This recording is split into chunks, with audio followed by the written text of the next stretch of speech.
My name is Claire Young, and I was 16 the night my father locked the front door from the inside while I stood on the freezing porch in a corduroy jacket. The deadbolt made a heavy metallic thud that echoed over the wind.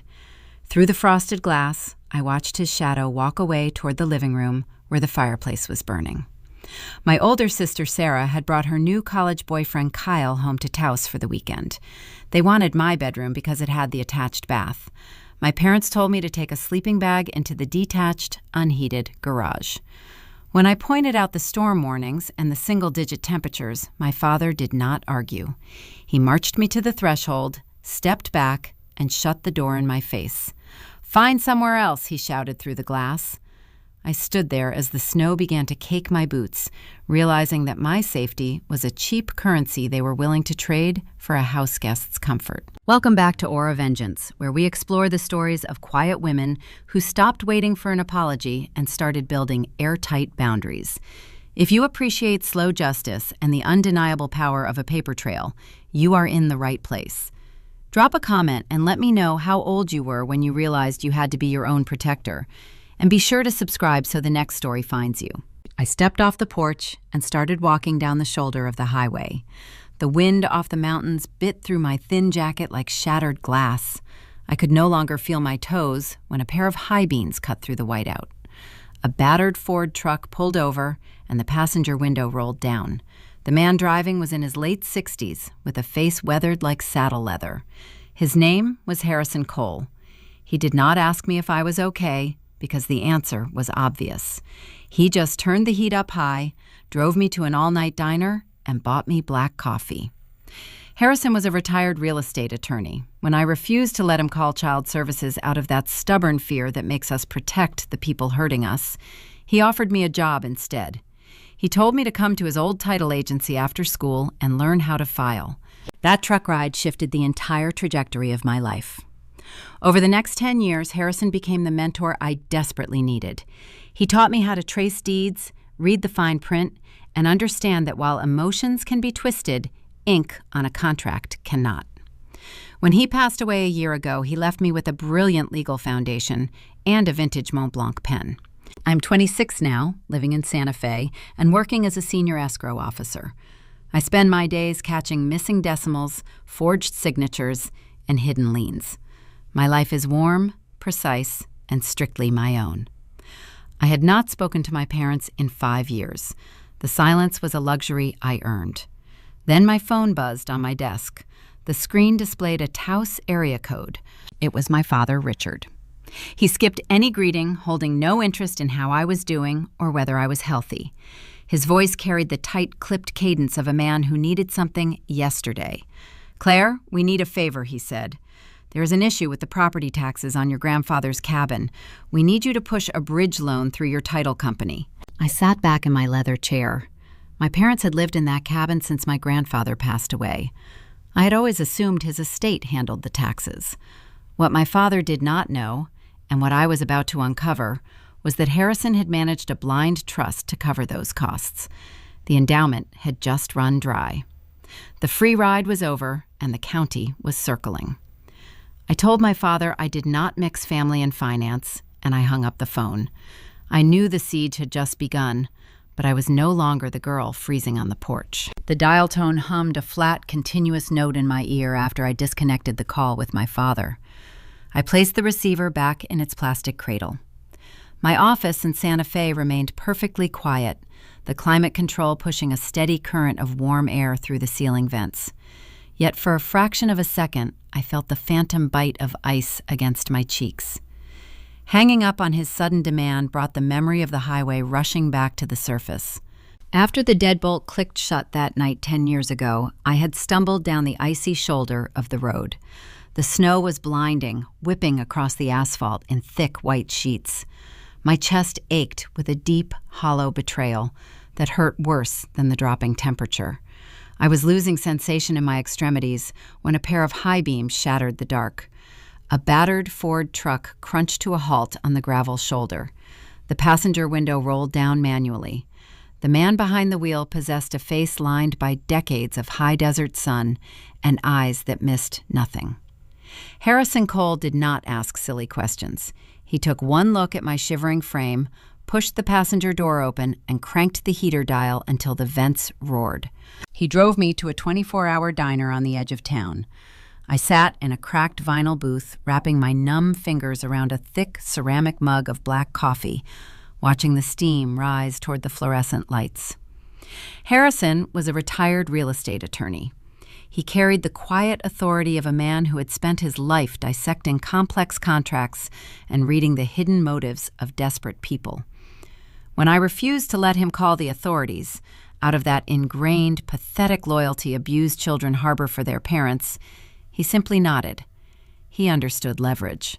Instead of forcing my hand, he offered me a stool in the back room of his old title agency. My job was filing property records after school. That truck ride fundamentally altered my existence. Harrison became the architect of my independence. He taught me how to trace deeds, how to read the fine print buried in 100-page addendums, and how to spot a lie hidden in a spreadsheet.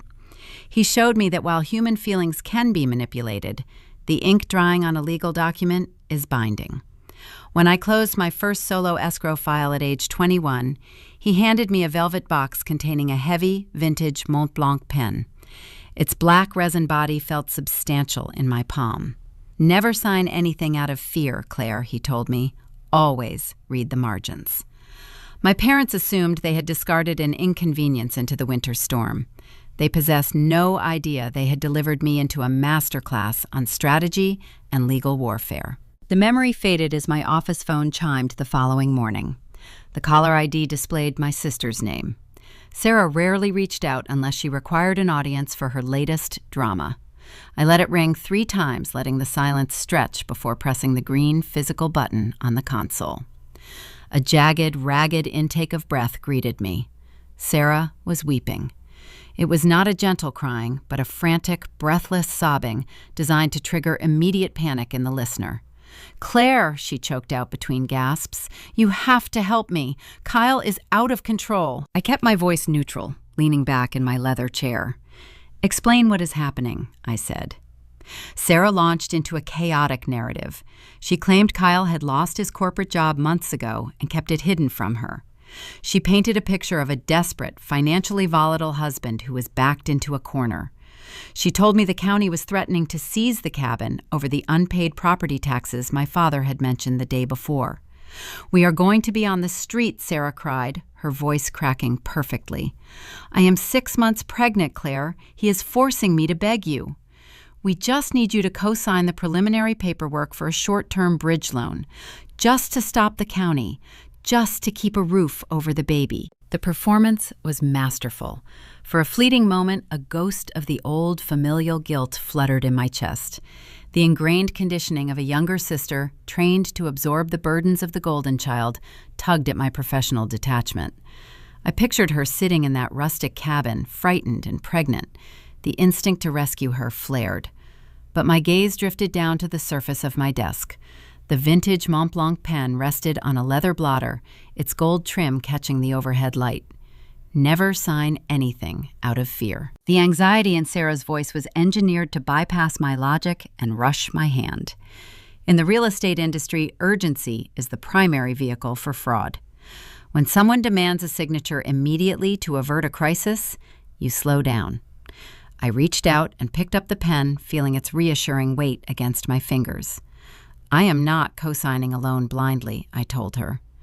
The crying on the other end of the line faltered for a fraction of a second, a microscopic pause in the rhythm of her panic. "Send me the direct link to the lender's secure portal," I continued. "I will read the terms, review the collateral, and give you my professional opinion. I promise nothing else." Sarah sniffled, thanked me profusely, and ended the call. 2 minutes later, an automated email landed in my inbox. It contained a secure link to a regional commercial lender. Commercial. The word snagged in my mind like a stray nail on silk. Why was a family trying to save a residential cabin applying through a commercial lending portal? I clicked the link. The screen shifted to a sterile white interface requiring a guest access code. I typed the sequence in, and the digital dossier populated on my monitor. There were dozens of scanned pages, mostly standard disclosures, truth in lending acts, and interest rate schedules. The numbers hovered around a steep 12%, typical for high-risk, short-term capital. I scrolled past the boilerplate jargon, my eyes scanning the text with the rhythmic precision Harrison had drilled into me. I ignored the bold headings and focused on the fine print, the routing numbers, and the entity designations.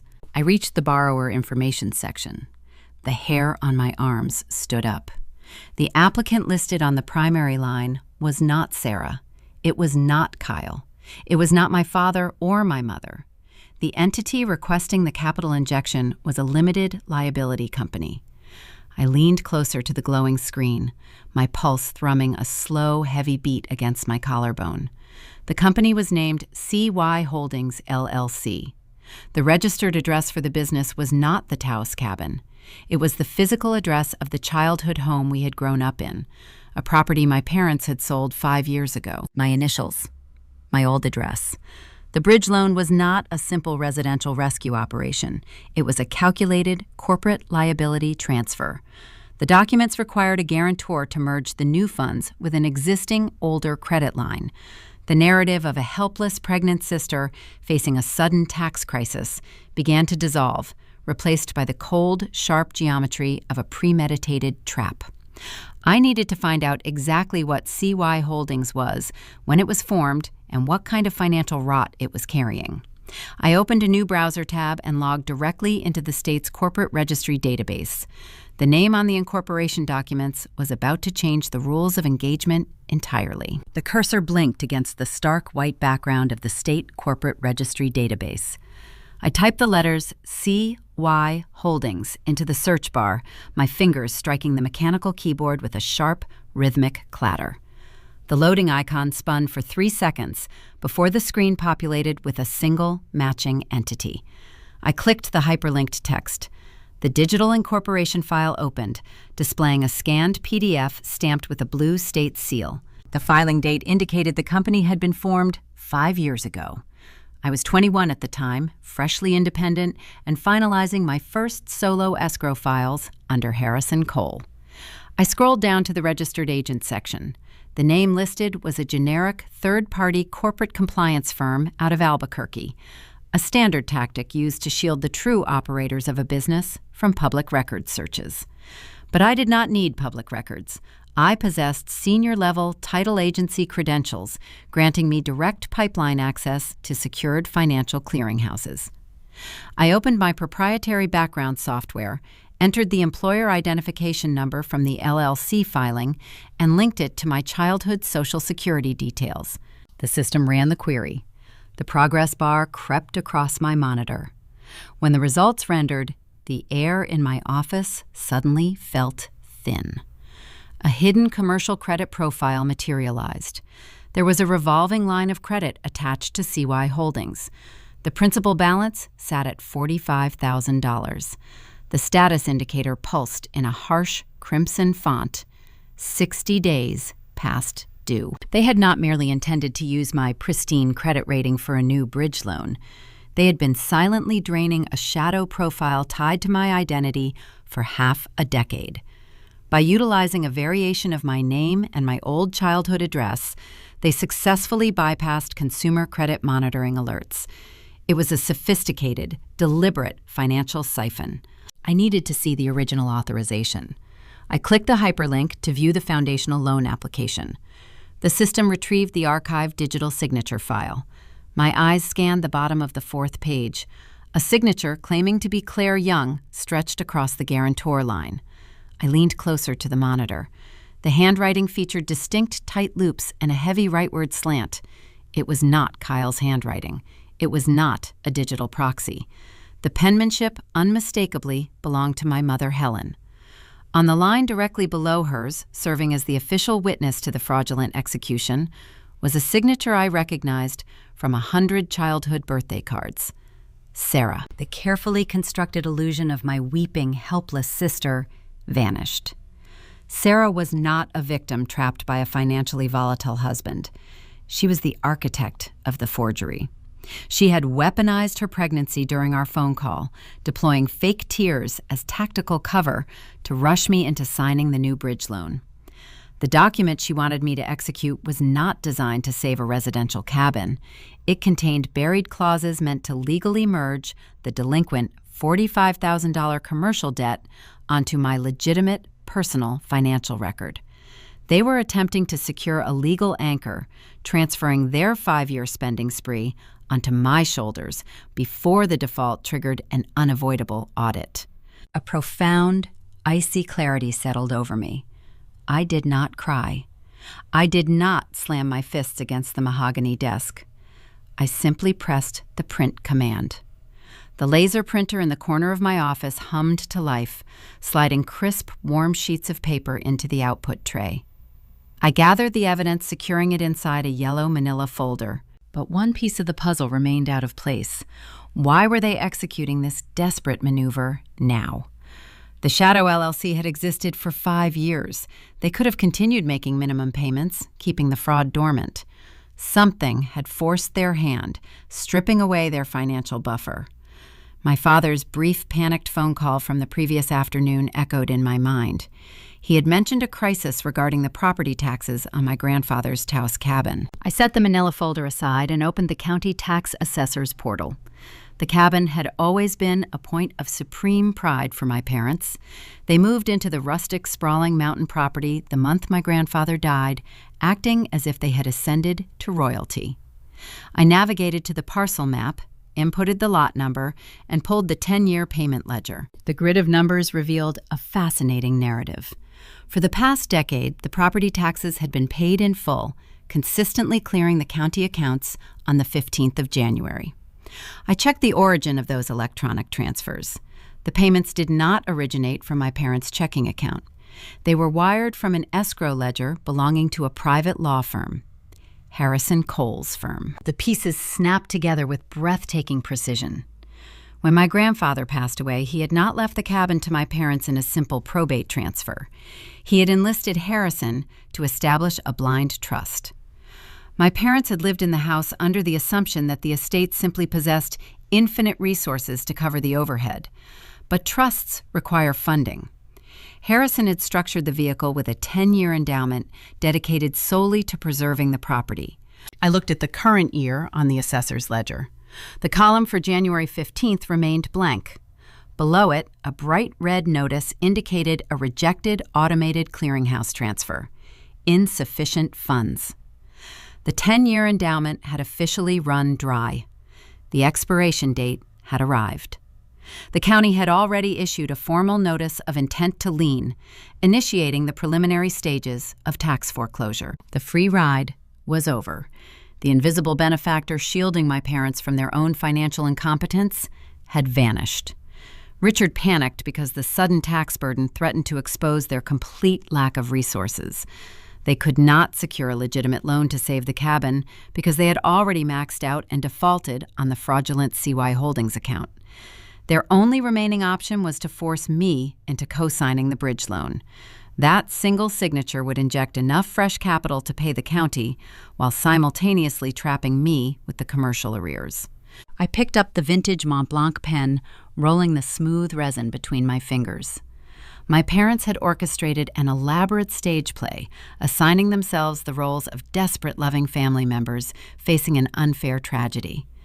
They believed I was still the compliant, terrified 16-year-old girl willing to endure the freezing snow to earn their approval. They had no idea they were attempting to run a con on a senior escrow officer. I needed to secure the final piece of documentation. Before I could dismantle their operation, I had to confirm the exact legal ownership status of the Taos cabin. If the trust endowment had expired, the title itself would contain specific instructions regarding the distribution of the asset. I moved my mouse toward the state's Master Property Records Index. As my finger hovered over the left-click button, the heavy glass door of my office building's main lobby swung open downstairs. The security camera feed displayed on my secondary monitor caught a familiar, imposing figure bypassing the reception desk and heading straight toward the private parking garage elevators. Kyle had decided the soft approach was taking too long. He was coming to demand the signature in person. The monitor glowed with the stark black and white feed of the lobby security camera. Kyle paced in front of the elevator banks. He wore a rumpled canvas jacket, a stark departure from the tailored suits he usually flaunted during family gatherings. This disheveled appearance was a calculated wardrobe choice, the physical continuation of the narrative Sarah had spun over the phone. They were executing a coordinated maneuver. First came the weeping sister, laying the emotional groundwork. Now came the humbled, desperate husband, presenting the physical documents. It was a classic red herring. They wanted me focused on their fabricated marital collapse, so I would ignore the financial poison buried in the contract. I did not intend to let him breach my firm's secure floor. An enclosed office creates a false sense of authority, but it also creates a trap. I grabbed my car keys, locked my workstation, and took the secondary stairwell down to the subterranean parking structure. The concrete cavern was cold, smelling of motor oil and damp cement. Fluorescent tubes hummed overhead, casting harsh shadows across the rows of parked vehicles. I found him leaning against the driver's side door of my sedan. He held a thick stack of printed paper secured on a heavy metal clipboard. "Claire," he called out as my heels clicked against the pavement. His voice echoed, carrying a manufactured tremor. He pushed off the car and closed the distance between us. I stopped 6 feet away, maintaining a calculated buffer zone. "You are trespassing in a private commercial garage, Kyle," I stated flatly. He held his hands up in a placating gesture. "I know. I am sorry. I just could not wait for the mail. Sarah told me she spoke to you. She told me you heard how bad things have gotten." He let his shoulders slump, dropping his chin to stare at the concrete. The posture screamed defeat. It was a remarkable piece of acting. "I lost my position months ago," he continued, his voice thick with rehearsed shame. "I hid it from her because I was terrified. I burned through our savings trying to keep the cabin afloat. Now the county is threatening foreclosure. I ruined everything." He took another step forward, closing the gap, and extended the clipboard toward my chest. He wanted me to take it. He wanted me to feel the physical weight of his supposed failure. "I just need you to co-sign the preliminary intake forms," he pleaded. "The lender requires a secondary guarantor with clean credit to push the bridge loan through. It is only for 6 months, just until I secure a new contract. Please, Sarah is terrified of what I have done. She is pregnant. Do not let my mistakes put your sister on the street." This was the apex of the red herring. The strategy was designed to overwhelm my logical defenses with a tidal wave of guilt and sympathy. They banked on the archaic notion that blood ties obligate blind loyalty. 10 years ago, standing on a freezing porch, that logic might have crushed me. Today, standing in a sterile parking garage, it merely insulted my intelligence. I looked at the clipboard. The top sheet displayed the logo of the regional commercial lender. My gaze dropped to the signature line at the bottom. Printed beneath the blank space was not a simple individual guarantor designation. The text clearly identified the signatory as the authorized managing member of CY Holdings. If I applied ink to that line, I would not be co-signing a simple residential rescue loan.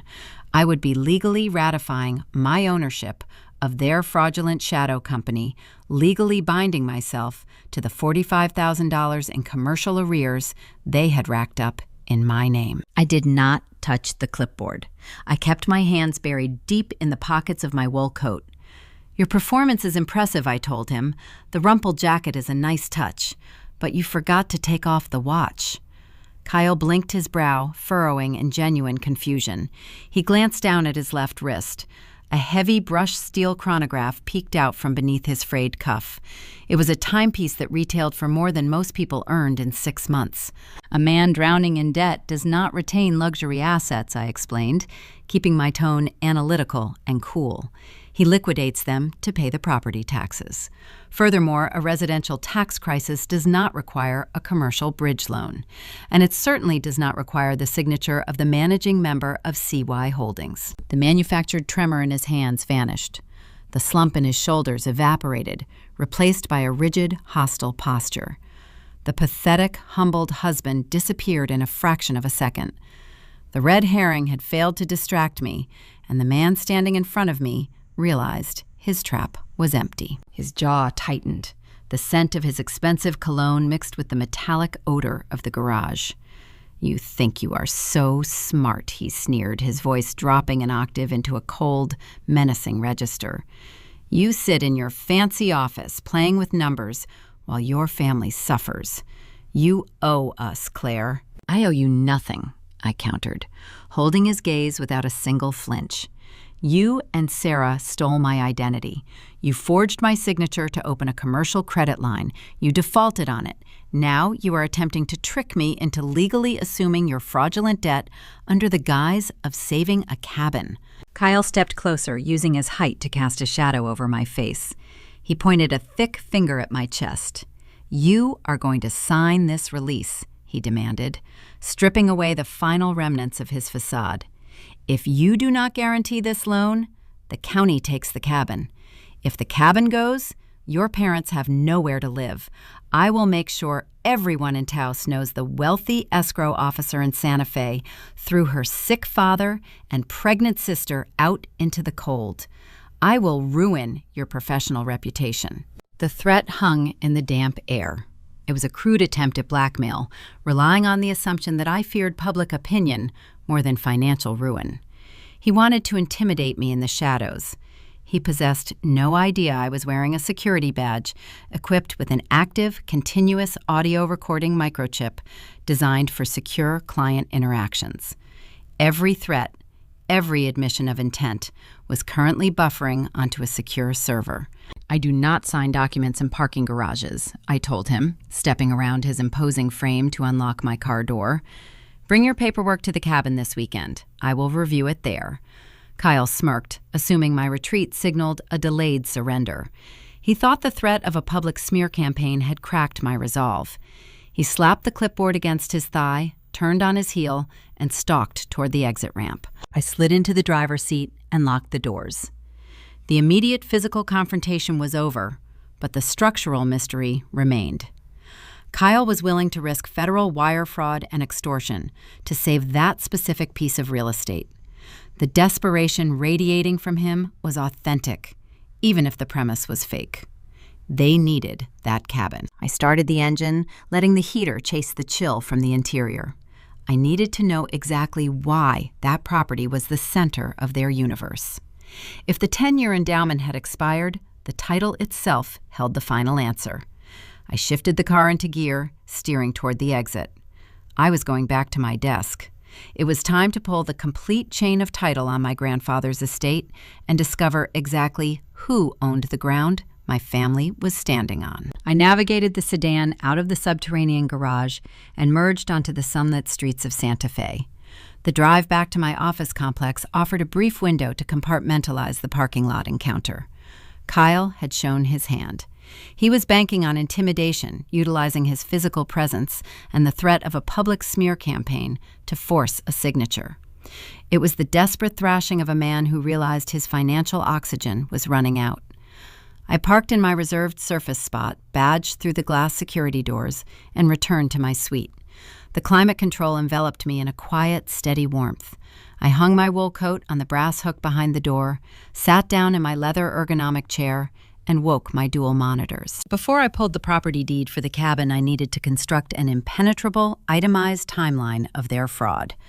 Knowing about the existence of the shadow company was merely the first step.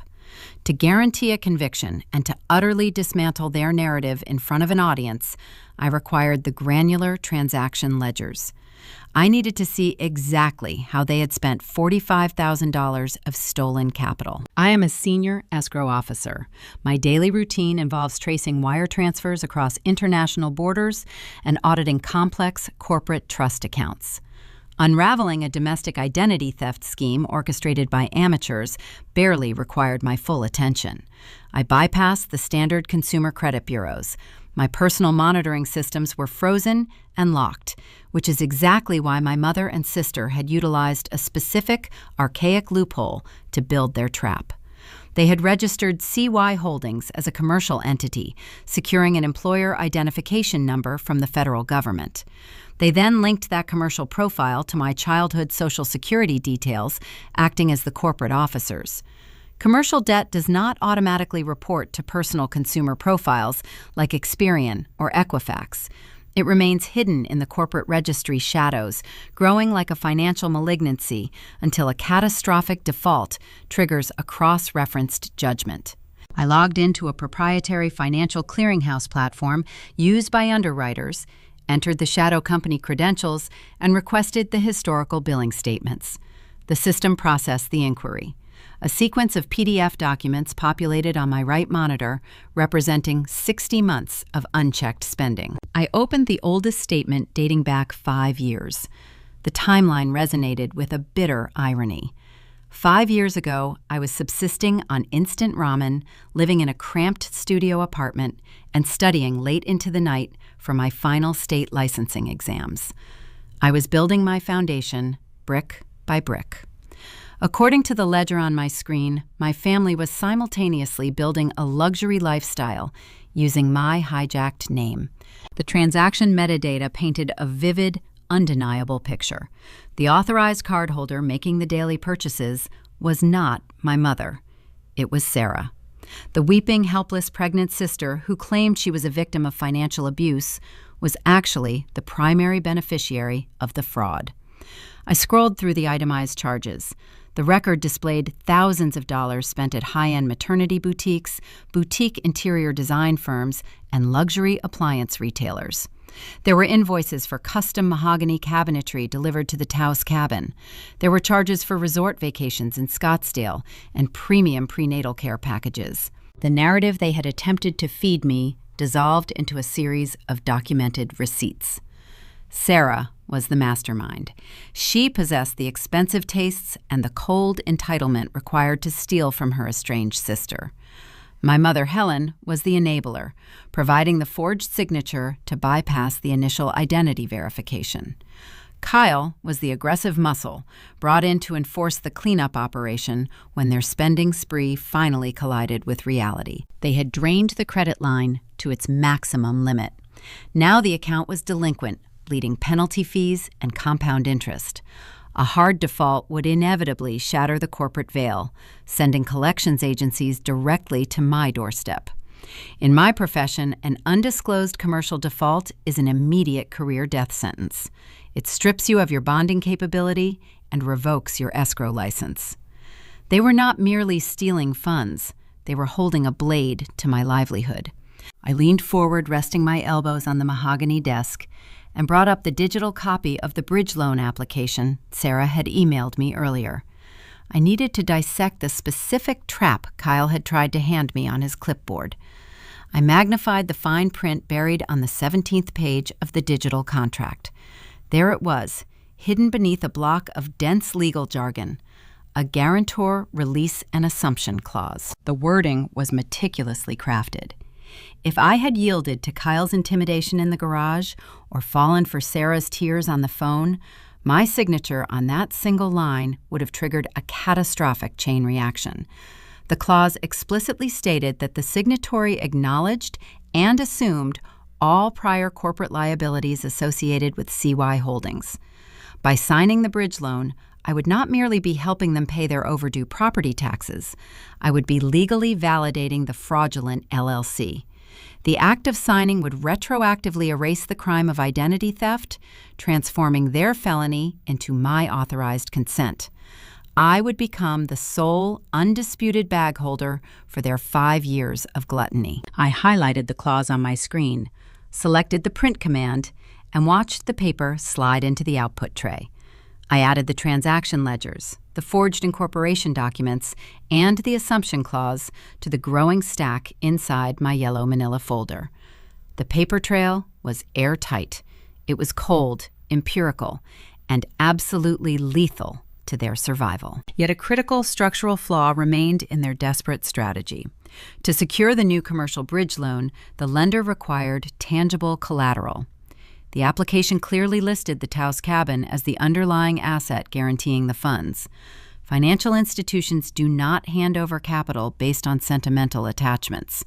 They require a clean, undisputed title. My father had sounded panicked on the phone, claiming the county was threatening the cabin over taxes.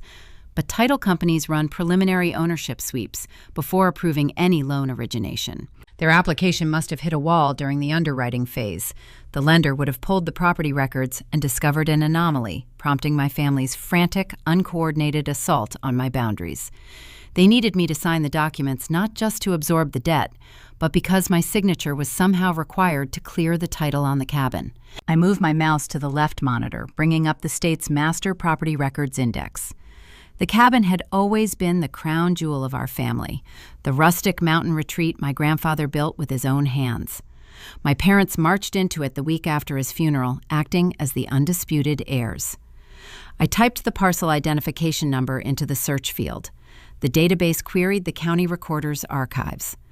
I took a slow, measured breath, preparing to verify the deed transfer my parents had allegedly received through probate. The progress wheel stopped spinning. The official chain of title rendered on my screen. I scanned the current ownership designation, expecting to see Richard and Helen Young listed as joint tenants. Instead, my eyes locked onto a different legal entity. The room around me seemed to drop 10 degrees. The screen did not display my parents' names. The document outlined a private holding trust executed and recorded precisely 1 year ago by the late Harrison Cole. I moved my finger across the trackpad, scrolling down to the beneficiary line to read the name of the sole, undisputed legal owner of the property. The high-resolution monitor displayed the scanned property deed in sharp black text against a white digital background. The official recording stamp of the Taos County Clerk rested in the upper right margin. It was a verified, indexed public record. I traced the line of text identifying the grantor.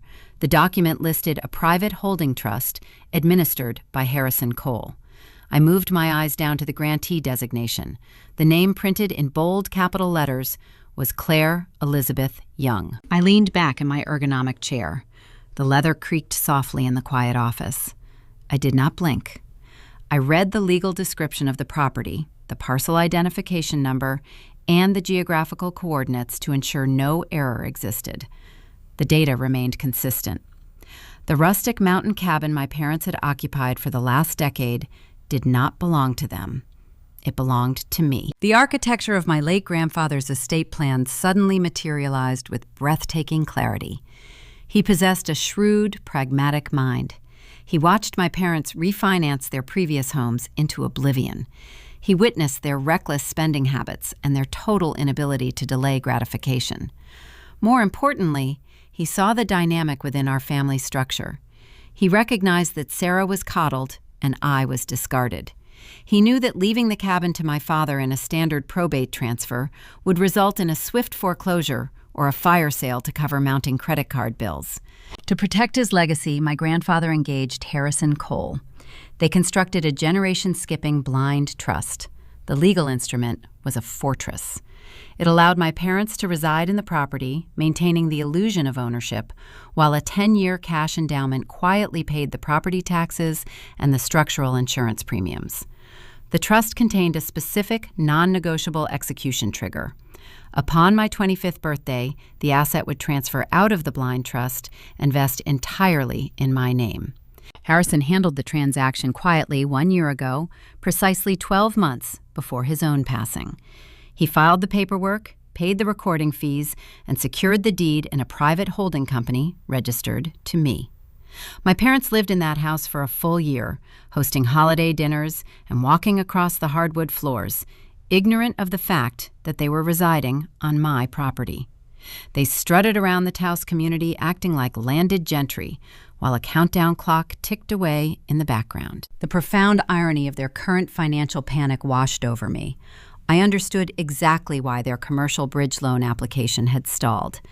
They had drained the shadow credit line tied to my hijacked identity. When the trust endowment expired and the county issued a tax lien notice, they sought emergency capital. They filled out the commercial loan intake forms, listing the Taos cabin as their primary collateral. But financial institutions employ underwriters. A junior analyst at the regional lender would have initiated a preliminary title sweep to verify the collateral. That underwriter discovered the discrepancy. The title sweep revealed that Richard and Helen Young held zero equity in the property. The underwriter would have contacted Kyle, informing him that the loan could not proceed without the signature of the vested owner of record. This single administrative roadblock explained their chaotic, uncoordinated assault on my boundaries. They were not merely trying to trick me into assuming their $45,000 commercial debt.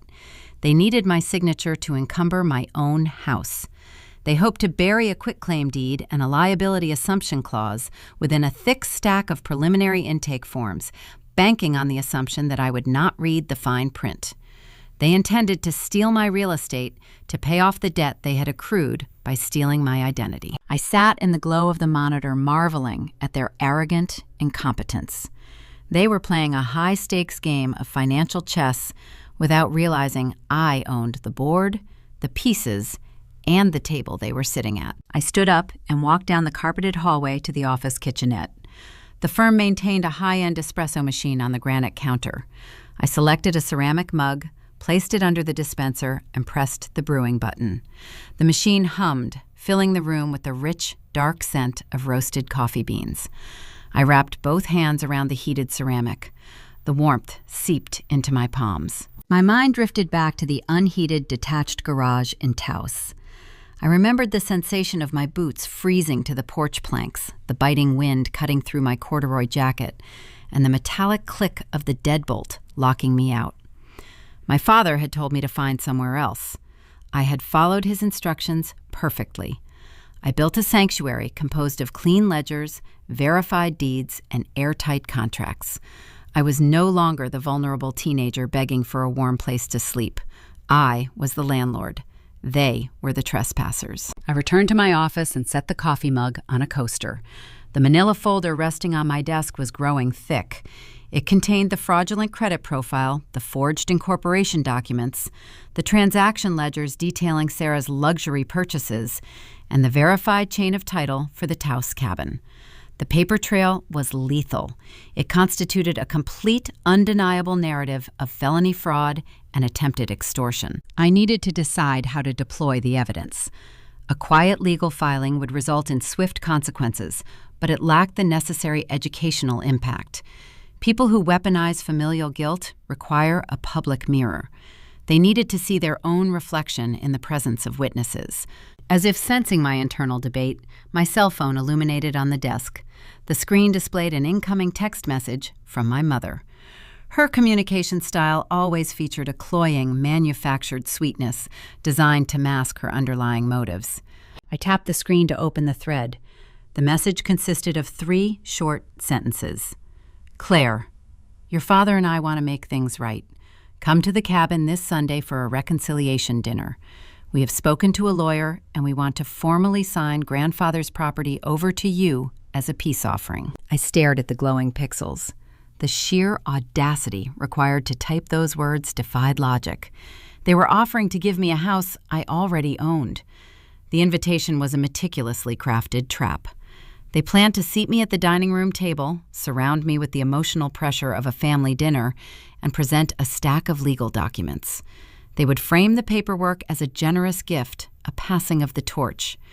In reality, the stack would contain the commercial debt assumption forms and the bridge loan guarantees. They assumed the promise of receiving the cabin would blind me to the financial poison hidden in the margins. They wanted me in a room. They wanted to leverage my presumed desperation for their approval. I picked up the phone. I did not draft a long emotional response. I did not demand explanations or hurl accusations. I utilized the most powerful tool in any negotiation. I gave them exactly what they asked for, ensuring they would walk willingly into their own snare. I typed a single, concise reply. I will be there at 5 on Sunday evening. Please ensure your notary is present. I pressed send. The text bubble turned green, confirming delivery. The hook was set. I placed the phone back on the desk and opened a new blank document on my computer. It was time to start drafting a formal eviction notice. The dinner menu was about to change. The tension stretching across the remainder of the week felt thick and structural, resembling the heavy atmospheric pressure that precedes a desert flash flood. I had sent the text message accepting the Sunday dinner invitation on Tuesday afternoon. For 48 hours, my phone remained entirely silent. My parents did not reply to confirm the menu. Sarah did not call to offer fake tears. The silence was tactical. They believed they had successfully cornered their target and were now waiting for the trap to spring. But as Thursday evening arrived, the reality of their external deadlines began to fracture their manufactured patience. The Taos County tax assessor operates on a strict, unforgiving schedule. The final grace period to satisfy the delinquent property taxes before the county initiated formal lien proceedings was Friday at noon. My family needed emergency capital, and the commercial lender required my signature on the guarantor release and assumption clause to release those funds. The clock was running out, draining their artificial confidence hour by hour. I stayed late at the Santa Fe office on Thursday. The administrative staff had departed hours ago, leaving the expansive suite quiet, except for the low, steady hum of the climate control system. I spent the evening organizing the manila folder, cross-referencing the forged LLC incorporation dates with the luxury purchase ledgers. I wanted the timeline flawless. At 8 o'clock, I shut down my dual monitors, locked the physical files inside my desk safe, and slipped into my wool coat. The primary elevator shut down after regular business hours, requiring employees to use the secure secondary stairwell to access the subterranean parking structure. I badged through the heavy fire door and began the descent. The concrete stairwell smelled of dust and industrial floor cleaner. My heels produced a sharp, rhythmic clicking against the metal treads, echoing downward into the empty space. I pushed through the ground-level exit door and stepped into the parking garage. The underground cavern was dimly lit by rows of flickering fluorescent tubes casting long, disjointed shadows across the pavement. The air down here carried a distinct chill, smelling of old motor oil and damp cement. My sedan was parked 3 rows deep, sitting alone under a pool of pale yellow light. I was 10 yards away from my vehicle when a shadow detached itself from a structural concrete pillar. Kyle stepped into my path, blocking the route to my driver's side door. He had abandoned the polished, tailored aesthetic he usually favored. His canvas jacket was wrinkled, his collar frayed, and a dark shadow of stubble coated his jawline. The harsh overhead lighting highlighted the deep, exhausted purple bags under his eyes. He reeked of cheap cologne layered over stale, nervous sweat.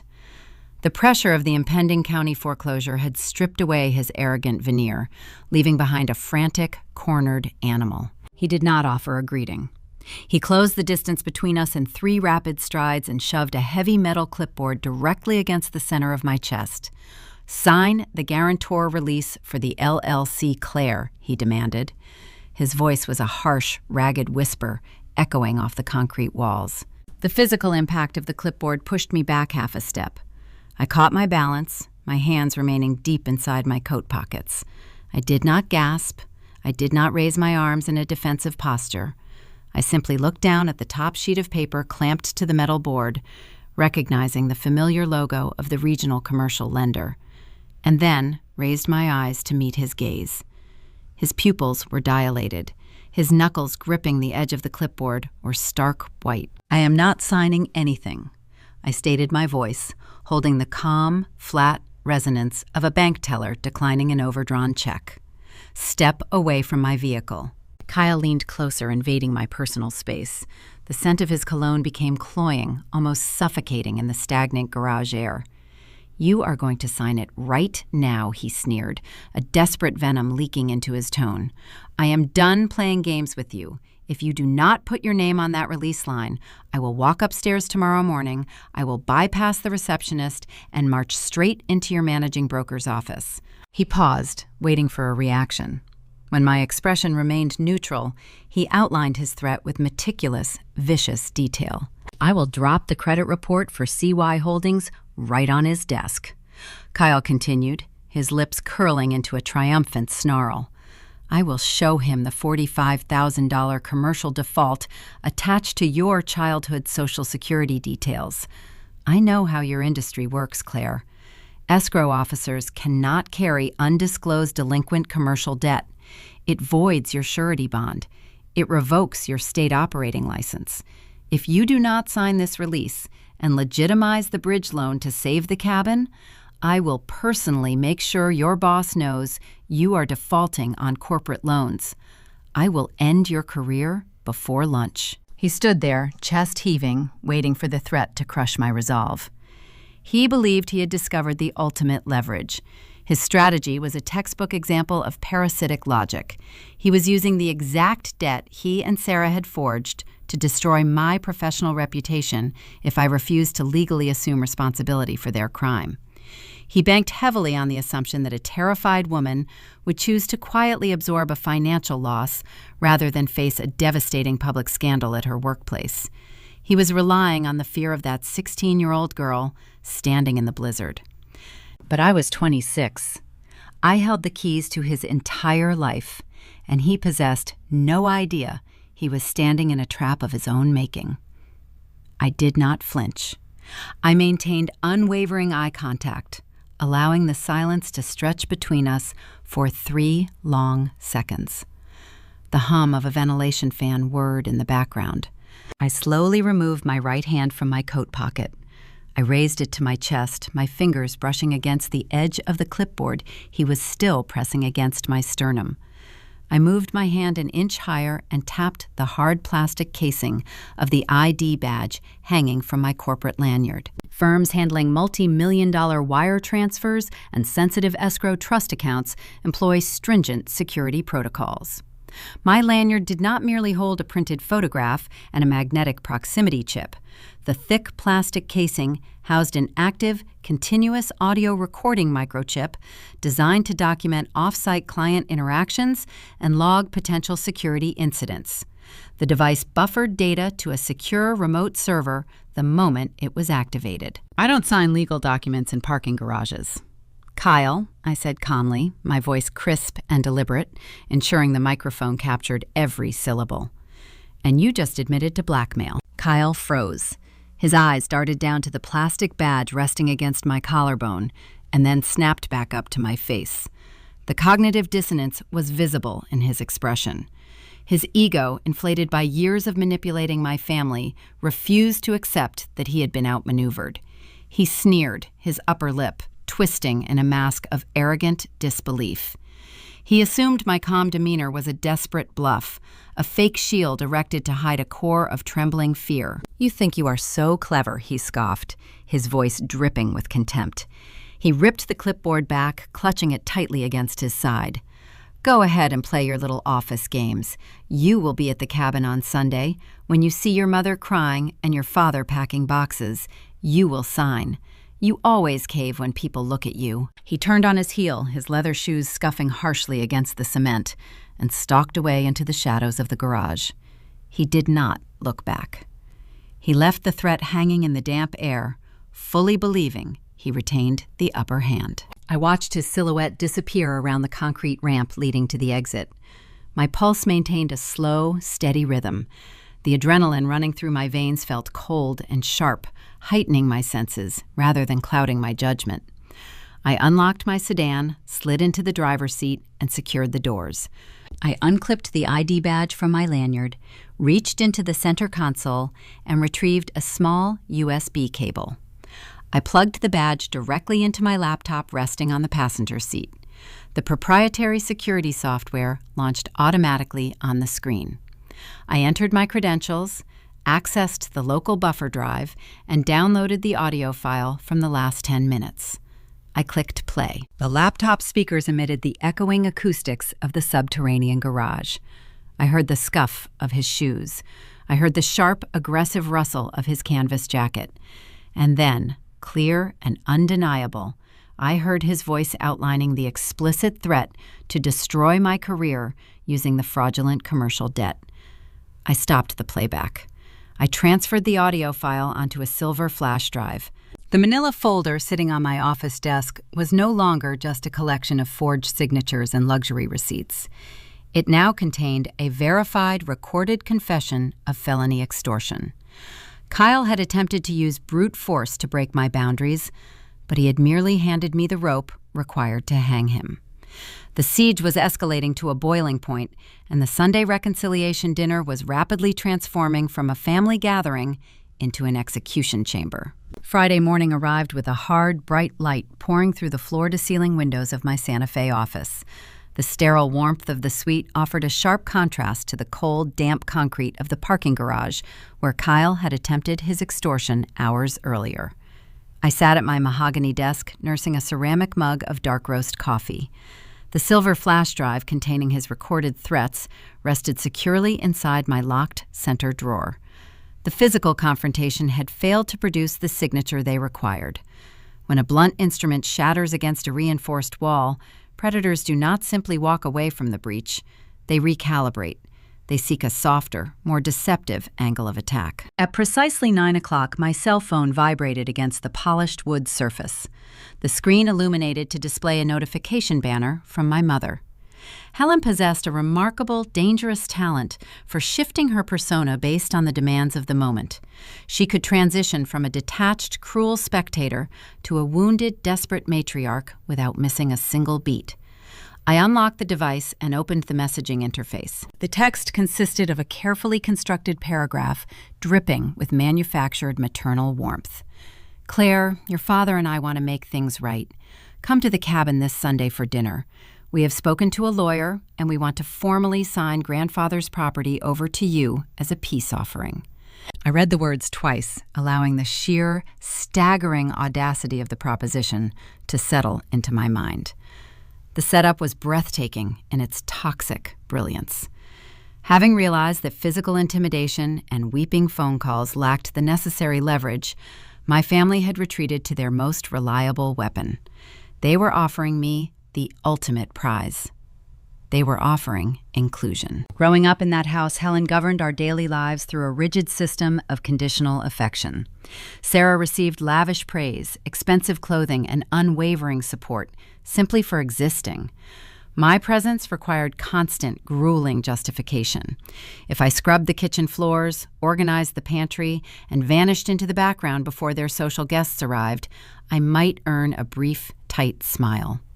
My parents conditioned me to view their approval as a scarce, valuable resource. They taught me it was something I had to purchase through relentless labor and silent compliance. They firmly believed that primal childhood conditioning remained intact. They assumed the promise of a formal apology paired with the transfer of the family crown jewel would overwhelm my adult logic. I visualized the impending Sunday evening. I knew exactly how they planned to stage the theater. The dining room table would feature a formal setting. Helen would produce a few calculated tears, dabbing her eyes with a cloth napkin. Richard would offer a gruff, somber speech regarding legacy forgiveness and the importance of blood ties. Then they would slide a dense stack of legal documents across the polished wood. The top page would likely be a quitclaim deed. In my profession, a quitclaim is a fascinating instrument. It offers no warranties and guarantees nothing regarding the actual title. It merely transfers whatever interest the grantor holds. Since my parents held zero equity in the cabin, the document would be legally worthless. But to an untrained eye, it would look like a generous transfer of wealth. It would serve as the glittering bait. Buried beneath that worthless piece of paper, hidden among the signature tags and notary acknowledgments, would sit the commercial bridge loan guarantees and the CY Holdings liability assumption clause. They wanted me sitting in a room surrounded by the suffocating pressure of a family reunion. They expected me to feel so grateful for the sudden offering of peace that I would blindly apply ink to every page they presented. They wanted to drown my professional skepticism in a wave of manufactured nostalgia. The irony of their strategy was almost poetic in its arrogance. They were utilizing a property they did not own as bait to trap the actual legal owner of the estate. They were sitting in my living room, sleeping under my roof, and plotting to trade my own house back to me in exchange for $45,000 of fraudulent debt. People who engage in systemic identity theft do not suddenly discover their moral compass on a Friday morning. Criminals do not offer peace treaties unless they are losing the war and need to disarm their opponent. I rested my elbows on the desk, staring at the glowing text bubble. The impulse to reply with a scathing breakdown of their scheme flared briefly in my chest. I could have sent a screenshot of the recorded property deed. I could have informed Helen that her forged signature was currently sitting in a printed file awaiting police review. I could have ended the suspense right then and there. But exposing your hand before the cards are dealt is a novice mistake. Warning them would only afford them the opportunity to destroy financial records, invent new alibis, or flee the jurisdiction. I wanted them fully committed to their narrative. I needed them to construct their trap with unwavering confidence, ensuring they were standing directly in the center of the impact zone when the structure collapsed. I tapped the screen, opening the keyboard interface. I did not draft a paragraph filled with emotion. I did not demand apologies or express gratitude for their sudden change of heart. I utilized the precise, agreeable tone of an obedient daughter eager to return to the fold. "I will be there at 5 p.m., I typed. "Have your notary ready." I tapped the blue send arrow. The message dispatched instantly. I set the phone face down on the desk. The digital exchange was complete. Let them read that concise response and celebrate their perceived victory. Let Helen dry her fake tears and begin planning her dinner menu. Let Kyle exhale, believing his parking garage threats had successfully planted the seed of compliance. Let them assume the isolated, desperate girl they abandoned in the blizzard was finally crawling back to seek shelter. They possessed no concept of the storm gathering on their horizon. I spent the remainder of the morning reviewing the county tax foreclosure statutes and verifying the specific eviction protocols for the state of New Mexico. I was not preparing for a family dinner. I was drafting a surgical extraction. The trap was set on both sides, but arrogance inevitably breeds carelessness. While my parents focused entirely on rehearsing their lines for the Sunday ambush, they neglected to monitor their internal communications. They felt so secure in their impending triumph that they stopped paying attention to the digital footprints they were leaving behind. By Friday evening, their overconfidence would deliver the final, fatal piece of evidence directly to my personal device. Friday evening descended upon Santa Fe, painting the sky above the Sangre de Cristo Mountains in deep strokes of indigo and bruised violet. I left the title agency shortly after 6, driving back to my Adobe-style condominium on the north side of the city. The interior of my home smelled of cedarwood and quiet stability. I lit a small fire in the Kiva hearth, poured a glass of sparkling water, and settled into the leather sofa in my living room. The physical elements of my preparation were complete. The manila folder sat on the kitchen island, heavily weighted with verified deeds, forged corporate filings, and transaction ledgers. I anticipated a quiet weekend, assuming my family would maintain their tactical silence until the Sunday dinner. But desperation functions like a powerful narcotic. It accelerates the heart rate, narrows the vision, and causes the hands to tremble. When individuals operate under the severe, mounting pressure of an impending financial collapse, their meticulous planning begins to fray at the edges. At 8:45, my cell phone chimed against the glass coffee table. The notification sound indicated an incoming data transfer rather than a standard text message. I reached for the device and swiped the lock screen. The banner displayed a system alert from the Apple ecosystem. Sarah Young has shared an iCloud photo album with you.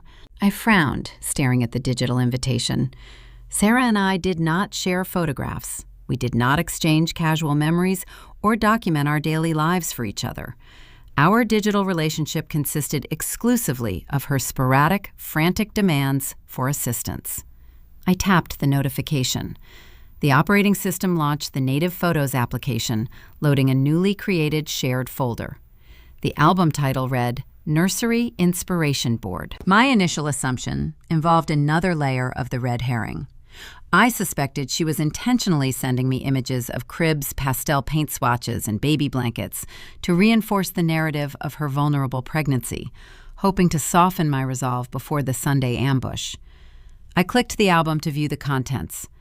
The grid of thumbnails did not display nursery furniture. Instead of cribs and changing tables, the album contained high-resolution screenshots of a group text messaging thread. The interface indicated the thread was populated by 3 participants, Sarah, Kyle, and Helen. The title of their private chat group was boldly displayed at the top of the screen, Cabin Transfer. I leaned forward, my posture rigid, as the realization of what had just occurred snapped into focus. Sarah had likely been rushing to compile visual references for a renovation project she intended to pitch to Helen, utilizing the fraudulent funds they hoped to secure from me. In her frantic, adrenaline-fueled haste, she selected the incorrect batch of images from her camera roll and accidentally shared the extortion blueprint directly with her intended target. It was a catastrophic operational failure. I opened the first screenshot, magnifying the text bubbles.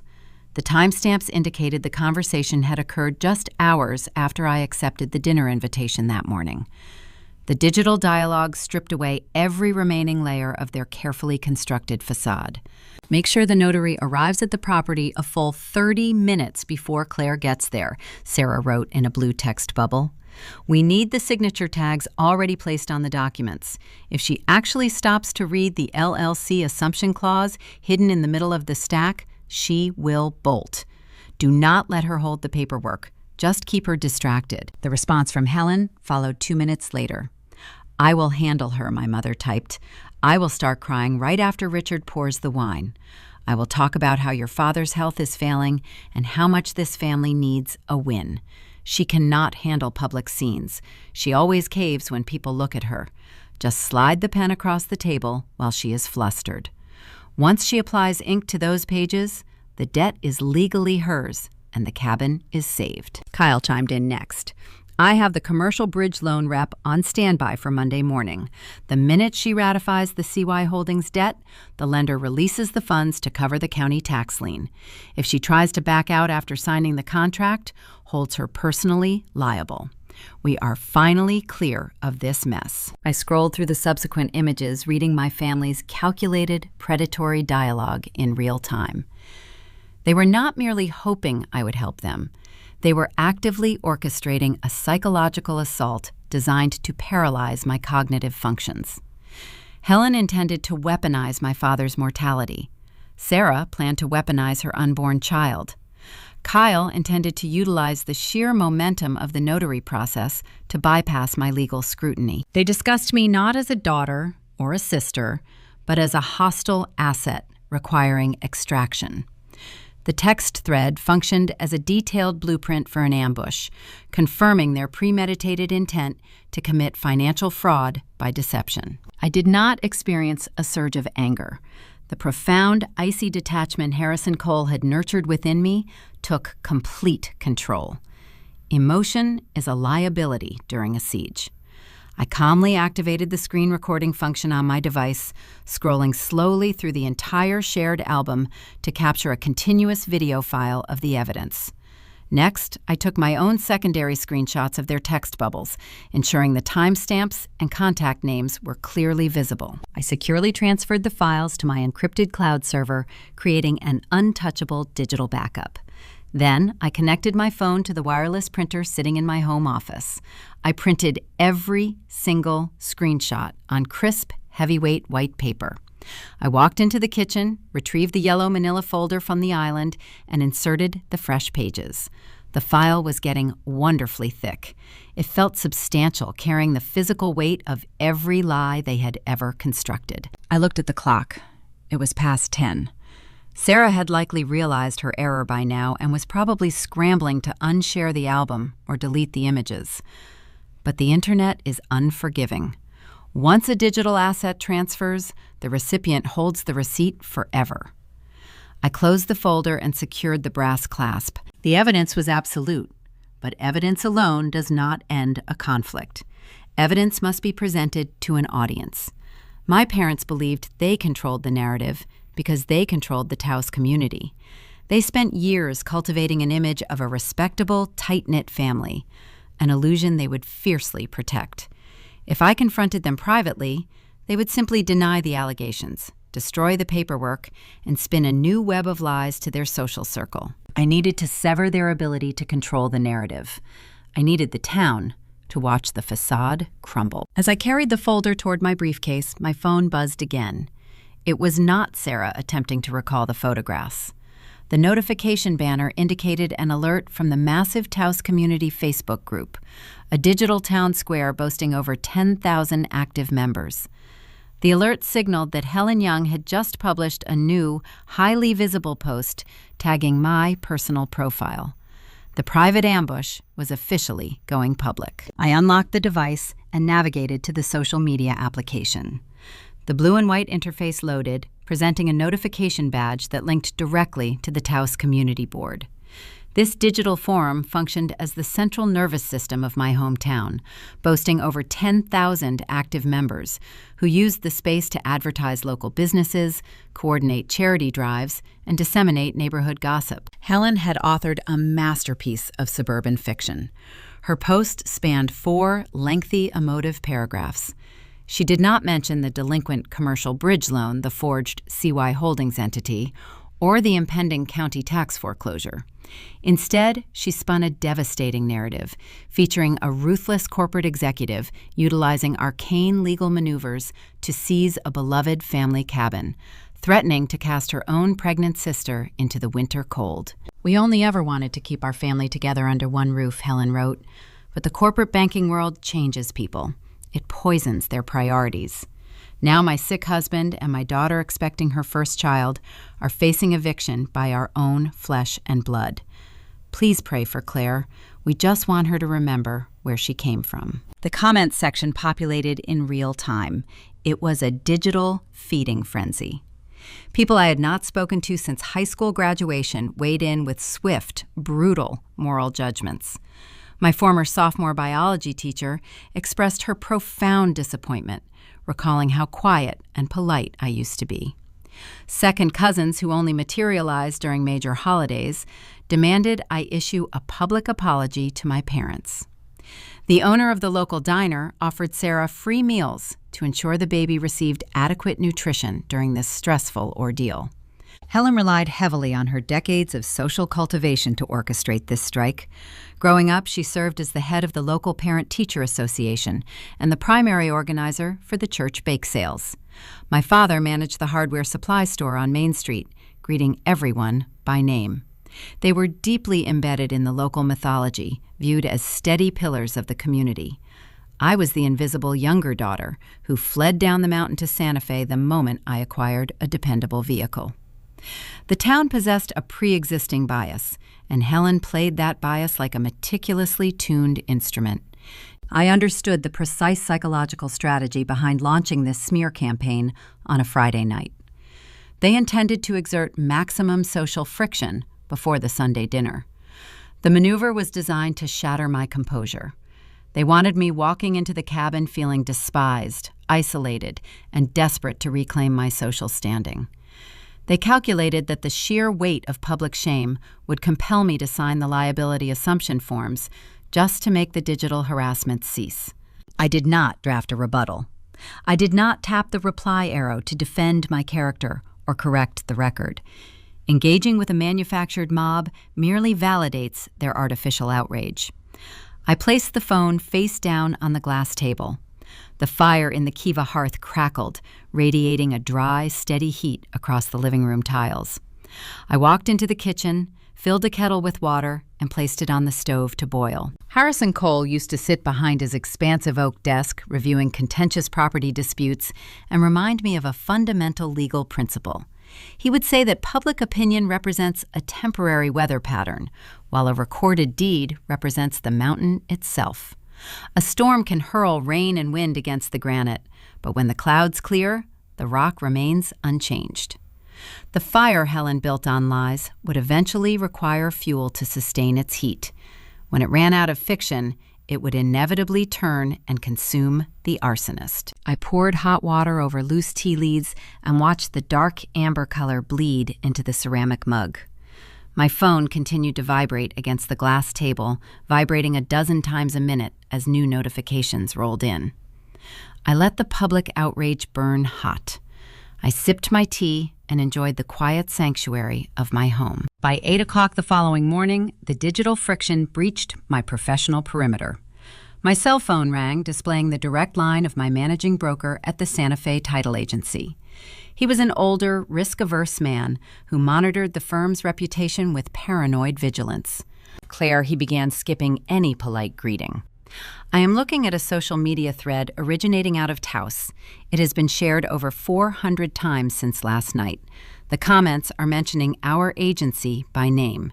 They are accusing a senior escrow officer of predatory real estate tactics and illegal evictions. I kept my voice smooth and unbothered, matching his urgency with cold, professional detachment. I am aware of the post, I told him. It is a fabricated domestic dispute orchestrated by estranged relatives attempting to extort my signature on a commercial loan guarantee.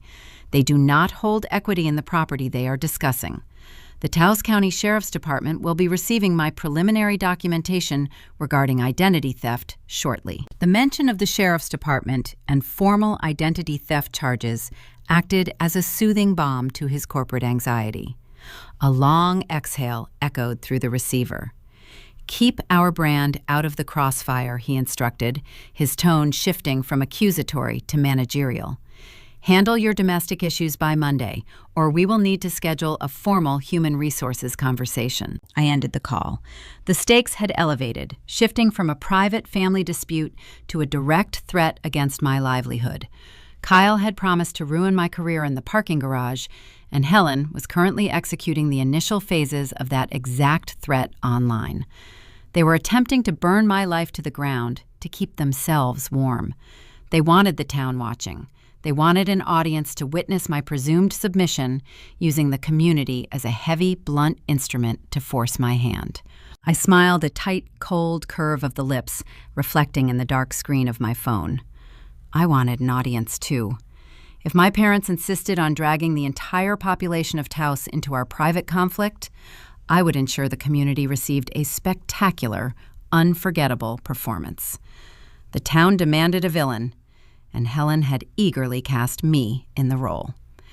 But the script was about to experience a radical, documented revision.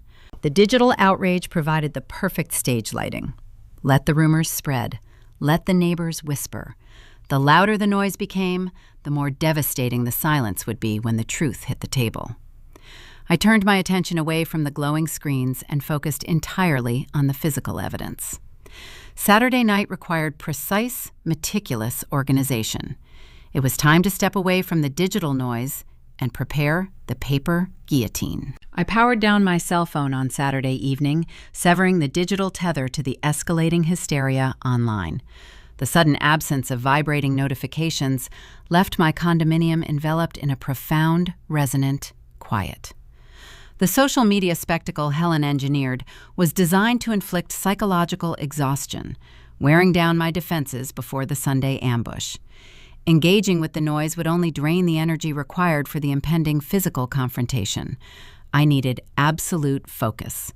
I left the device resting face down on the kitchen island and walked into my home office. The environment inside the designated workspace felt clinical and purposeful. A heavy oak desk anchored the room, supporting a high-capacity laser printer and a dual-monitor workstation. I spent the remainder of Saturday night executing the precise rituals Harrison Cole had instilled in me during my apprenticeship. He always insisted that emotional speeches held zero value in a negotiation. A raised voice can be interrupted, debated, or dismissed. A stack of verified notarized documents possesses a silent, crushing gravity that no amount of yelling can deflect. I was not planning to argue with my family. I was preparing the paper guillotine. I retrieved 3 identical black 3-ring binders from the supply closet. I lined them up across the polished surface of the desk, opening the heavy metal clasps with a sharp, rhythmic snap.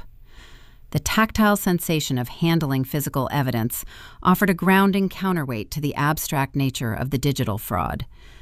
I began the assembly process, moving methodically through the components of their destruction. Behind the first divider in each binder, I placed the financial autopsy of their shadow operation. The top page featured the state incorporation records for CY Holdings, highlighting my childhood address and the fraudulent executive designations. Following the incorporation data, I inserted the comprehensive commercial credit report. The delinquent $45,000 principal balance glared in stark, bold font. I attached the itemized transaction ledgers behind the credit summary, documenting every luxury maternity purchase, boutique furniture acquisition, and resort vacation Sarah had charged to the hijacked account over the past 5 years. The narrative of their gluttony was inescapable. The second section required a demonstration of irrefutable proof regarding the forgery. Deniability is the primary refuge of an identity thief when confronted.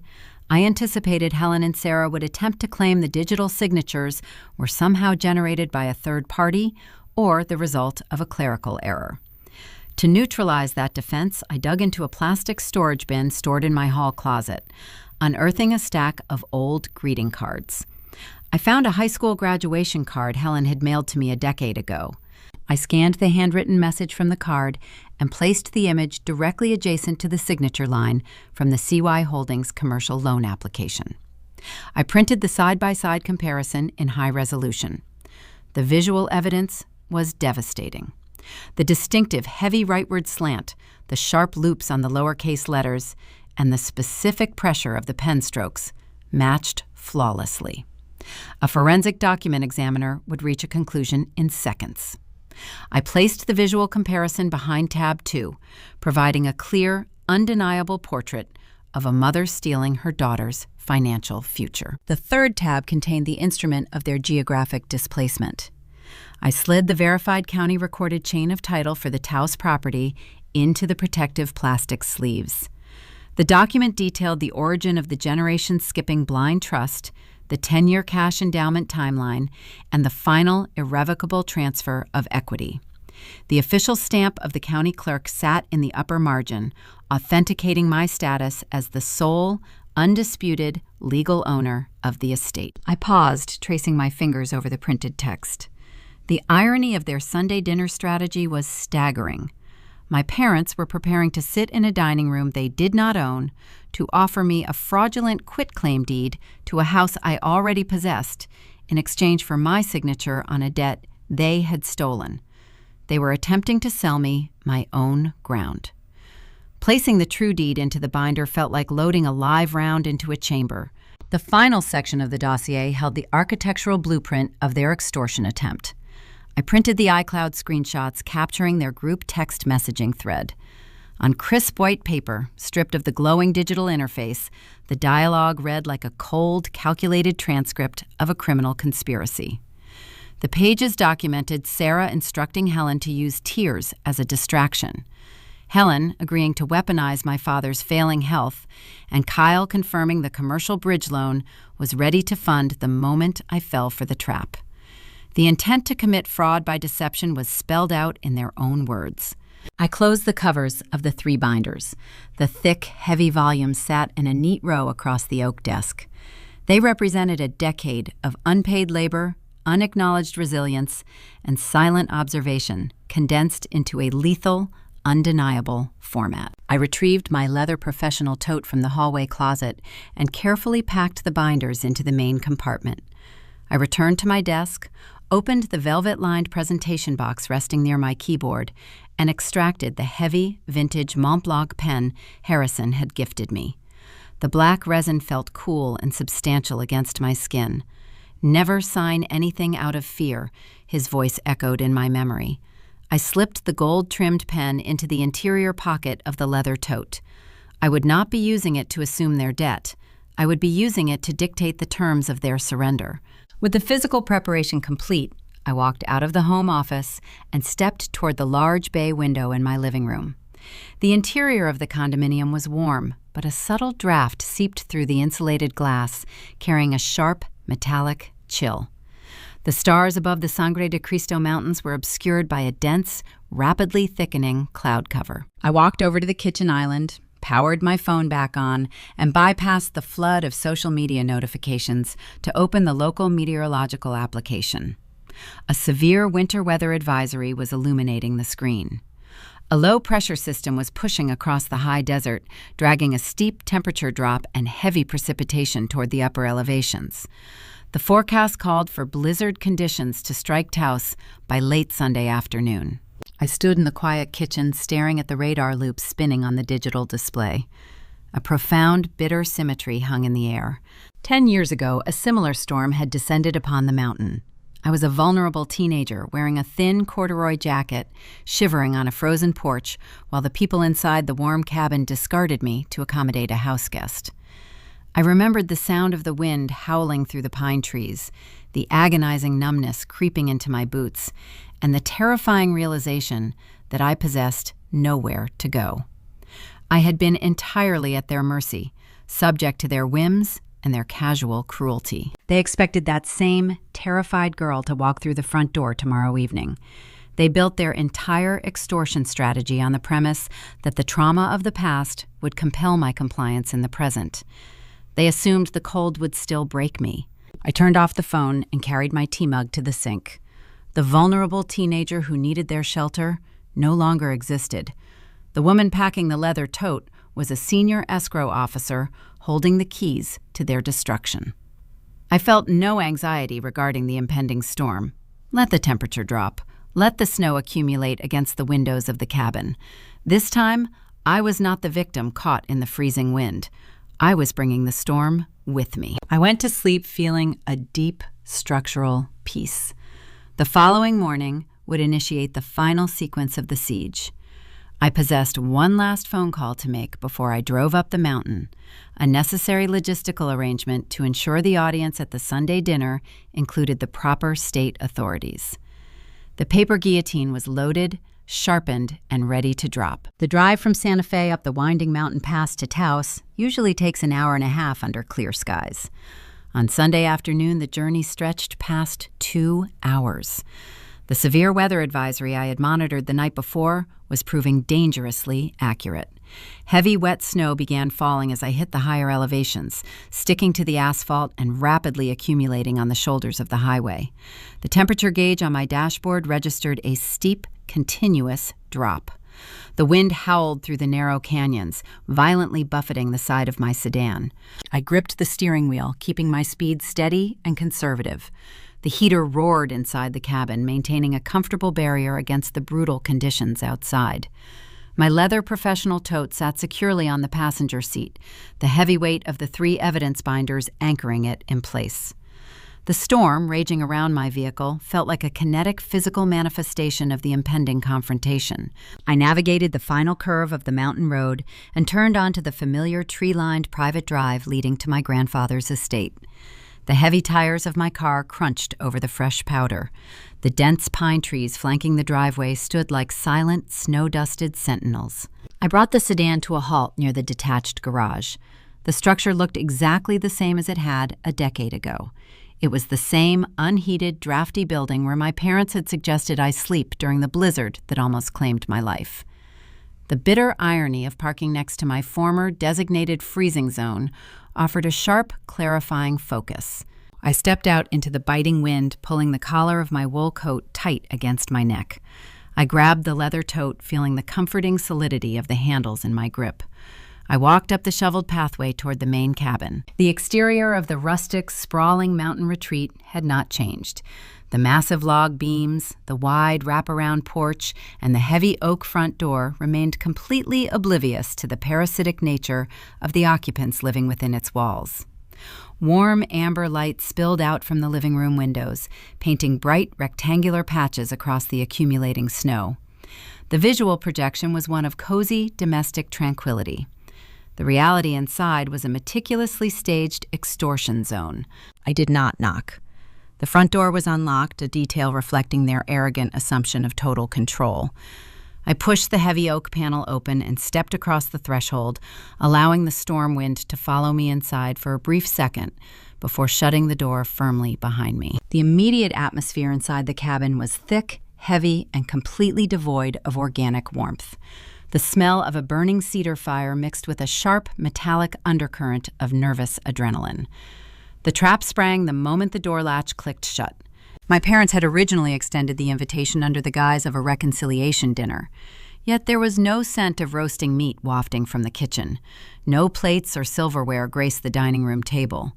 No pots simmered on the stove. The culinary aspect of their invitation was a complete fabrication, discarded because the urgency of their financial crisis had overridden the need for a convincing social cover. They had arranged the expansive heavy oak dining room table to resemble a hostile corporate boardroom. My father, Richard, sat rigid at the head of the table. His posture was stiff, his jaw tight.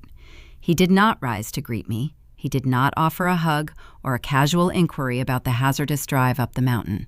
He merely stared, his eyes carrying the hard, assessing gaze of a predator, waiting for the prey to step into the kill zone.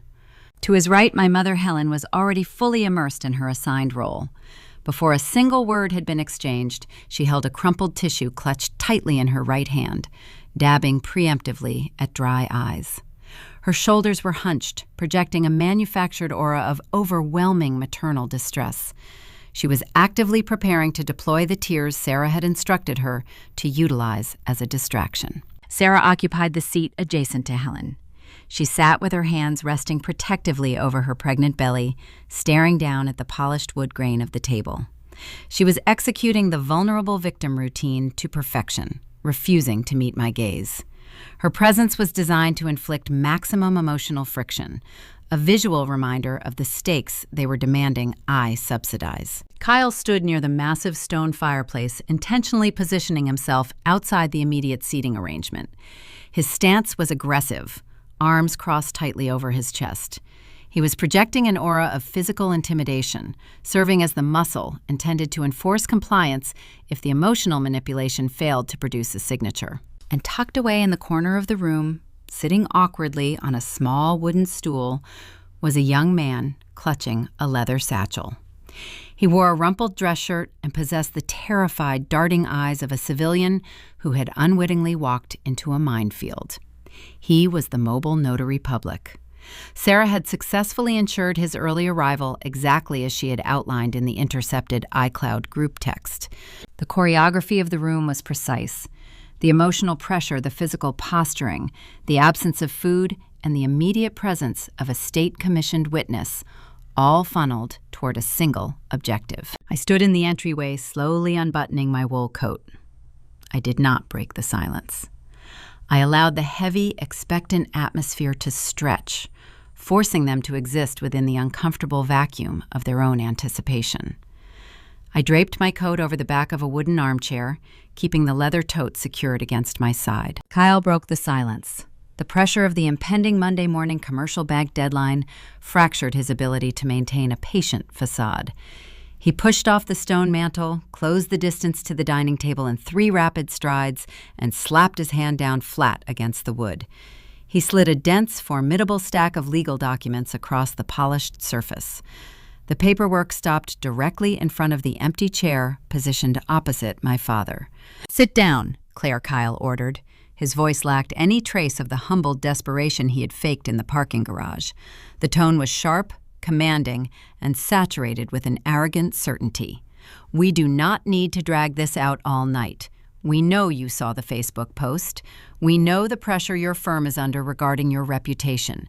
We are giving you a way out of the public mess." He tapped a thick finger against the top page of the stack. The document featured the bold, standardized formatting of a New Mexico quitclaim deed. "This paperwork formally transfers the equity of the cabin into your name." Kyle explained, executing the primary phase of the red herring. "Your parents are giving you the property. In exchange, the secondary pages handle some minor administrative wrap-ups regarding an old LLC. It consolidates the overhead and secures the bridge loan required to pay the county taxes." Helen released a loud, shuddering sob, perfectly timing her entry into the dialogue. She pressed the tissue against her face. "We just want our family back together," she wept, her voice trembling with practiced devastation. "Your father's health is failing. The stress of this tax lien is killing him. Please, Claire, just sign the paperwork. Let us be a family again." I looked at the stack of documents resting on the oak table. I noticed a small pack of brightly colored plastic sticky tabs protruding from the margins of the lower pages. The notary had already flagged the signature lines. They had buried the CY Holdings liability assumption clause deep within the stack, highlighting only the lines requiring my ink. They intended to rush me through the signing process, utilizing the notary's presence to create a false sense of administrative momentum, ensuring I never read the fine print holding the $45,000 corporate anchor. I looked at Richard staring silently from the head of the table. I looked at Sarah, refusing to raise her eyes from her belly. I looked at Helen, clutching her dry tissue. And finally I looked at Kyle, standing tall and expectant, confident that his extortion blueprint was functioning flawlessly. They were staring at me with predatory anticipation. They were waiting for the shivering 16-year-old girl to pick up a cheap plastic pen, apologize for the inconvenience of her existence, and sign her financial life away to purchase a sliver of their toxic, conditional love. They believed the sheer weight of the orchestrated ambush had successfully paralyzed my analytical defenses. I walked slowly toward the empty chair facing my father. I did not sit down. I placed my leather tote on the surface of the oak table. The heavy thud of the bag striking the wood echoed through the quiet cabin, shattering the manufactured rhythm of their ambush. The time for silent observation had expired. The execution of the paper guillotine was about to commence. I did not reach for the cheap plastic pen resting atop their fraudulent contract. I did not raise my voice to match the manufactured hysterics echoing off the log walls. I merely stood at the edge of the oak table, letting the sound of Helen weeping hang in the stagnant air. The performance had outlived its usefulness. I shifted my gaze toward the corner of the room, focusing on the young, mobile notary. He sat rigid on his wooden stool, his fingers gripping a worn leather satchel. He was a stranger who had unwittingly walked into an active conspiracy. I offered him a polite, reassuring smile. He blinked, clearly unnerved by the stark contrast between my serene demeanor and the frantic energy radiating from my relatives. He was a sworn officer of the state, present to verify identities and witness free will. His presence, intended to rush my signature, was about to serve a very different purpose. I unzipped the main compartment of my professional tote. Reaching inside, my hands grasped the firm spines of the black 3-ring binders. I extracted them one by one, setting them on the polished wood. The blunt, heavy thud of the dense files striking the table served as a physical punctuation mark, instantly severing the rhythm of their orchestrated ambush. Helen paused her crying, lowering the crumpled tissue to stare at the black spines. Sarah stopped rubbing her pregnant belly, her fingers freezing against the fabric of her maternity sweater. Kyle shifted his weight near the stone fireplace, his aggressive posture faltering as confusion clouded his features. Richard leaned forward, his brow furrowing as he studied the unexpected objects interrupting his carefully staged dining room trap. I placed the first binder in front of my own chair. I took the second volume and pushed it across the smooth surface toward the head of the table, halting the trajectory mere inches from my father. I grasped the third binder and slid it down the lateral edge, the friction producing a low, rasping sound, stopping it directly in front of my sister. Since we are executing the transfer of major assets this evening, I began keeping my vocal register flat and measured. We should probably establish who actually holds the legal authority to transfer them. The silence, returning to the cabin, carried a distinct, suffocating weight. No one moved to touch the black covers. They stared at the plastic binders as if I had just placed live incendiary devices on their dinner plates. "Open the covers," I instructed, adopting the precise, authoritative cadence Harrison Cole utilized during contentious mediations. "Turn to tab 3. Richard broke the paralysis first. His ego, forged by decades of uncontested authority within our family dynamic, compelled him to engage. He flipped the heavy black cover open, his fingers fumbling slightly against the metal rings. He bypassed the first 2 dividers and arrived at the 3rd section. The official Taos County property records lay pristine and undisturbed inside clear protective sleeves. I watched his eyes drop to the top of the page. He recognized the standardized formatting of a state-verified deed. His gaze tracked horizontally across the grantor identification line, reading the name of the generation-skipping blind trust established by my late grandfather. I saw the exact second his eyes dropped to the grantee designation. The blood drained from his face, leaving his skin an ashen, sickly gray. The smug, patriarchal certainty that had anchored his posture evaporated in a single heartbeat. His jaw went slack. The muscles in his neck tightened as he read the name Claire Elizabeth Young, printed in bold, unyielding capital letters. Harrison Cole was a highly meticulous attorney, I noted, cleanly ensuring the notary in the corner could hear every syllable. He drafted documents that left zero room for interpretation. My grandfather was a pragmatic man. He spent his final years watching his son treat home equity like a limitless ATM. He knew that passing this estate through standard probate would result in a swift, devastating liquidation to cover mounting credit card debts. To prevent that outcome, he bypassed the immediate generation entirely. He installed a temporary cash endowment to cover the overhead, allowing his son to maintain the illusion of ownership for a decade. But the underlying asset was always destined for a different steward. The reality of his situation crashed into Richard with visible force. He had spent the last 10 years hosting holiday gatherings, bragging to his neighbors about his rustic mountain retreat, and acting as the undisputed lord of the manor. In a fraction of a second, the paperwork proved he was nothing more than a temporary guest living on borrowed time. The legacy he thought he controlled was a phantom. You cannot quitclaim a cabin you have never owned. I stated delivering the factual conclusion without a single trace of malice or triumph. The time for the endowment expired. The deed vested 1 year ago.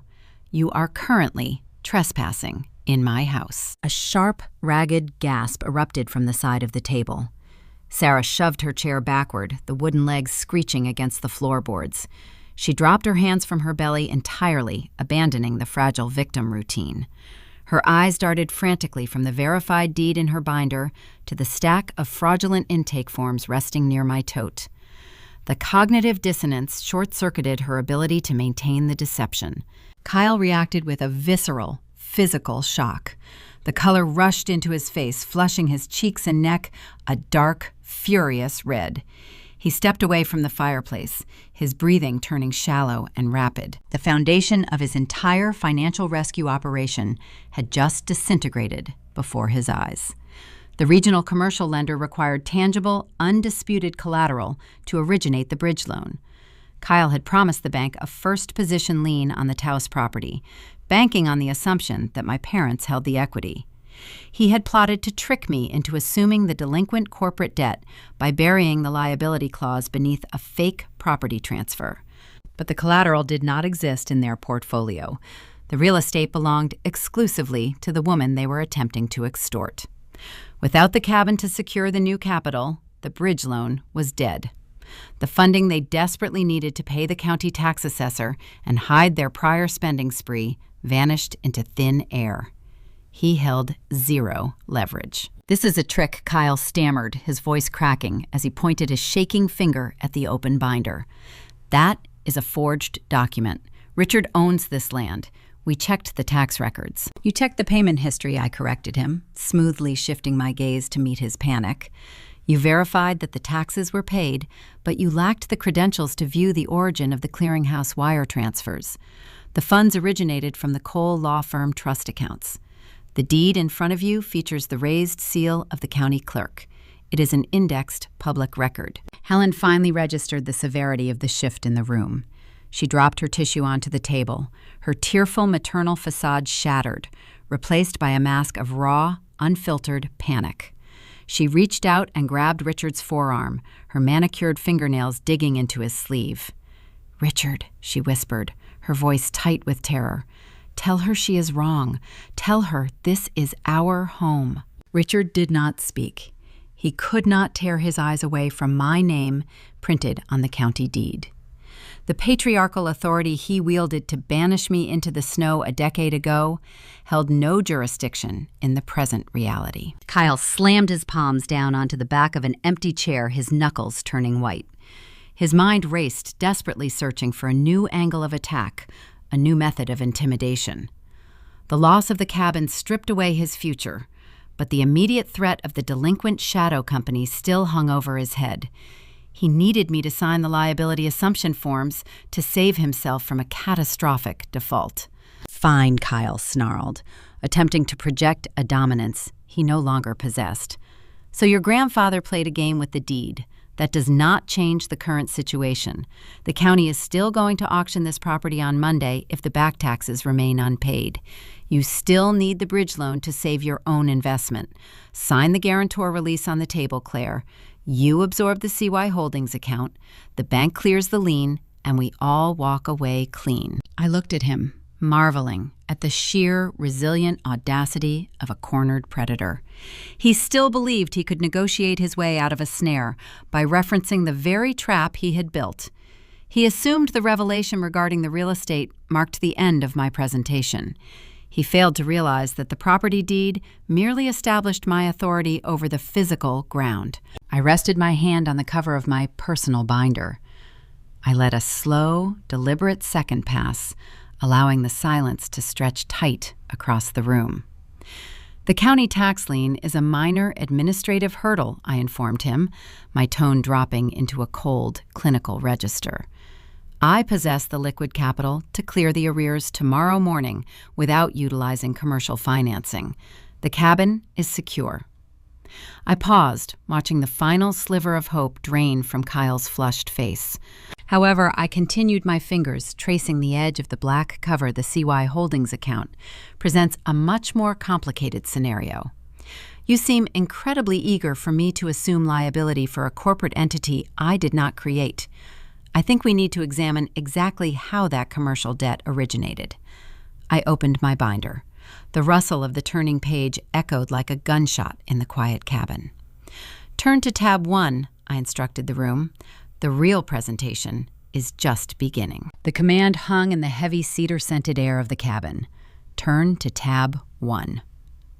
The initial shock of losing the real estate had momentarily paralyzed my family's stripping away their rehearsed narratives and aggressive posturing. But the sudden pivot to the origin of the CY Holdings debt injected a new visceral terror into the room. They knew exactly what resided in the shadows of that corporate profile. They just did not believe I possessed the professional clearance required to excavate it. Helen was the first to react.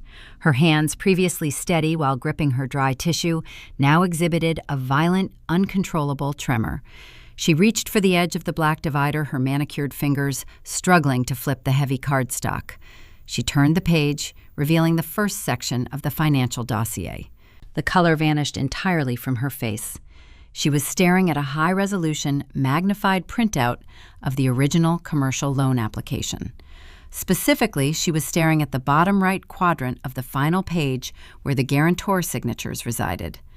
Placed directly adjacent to the loan document was the scanned image of the high school graduation card she had mailed to me a decade prior. The forensic comparison was unavoidable. The distinctive, heavy rightward slant, the sharp loops on the lowercase letters, and the precise pressure patterns matched with devastating clarity.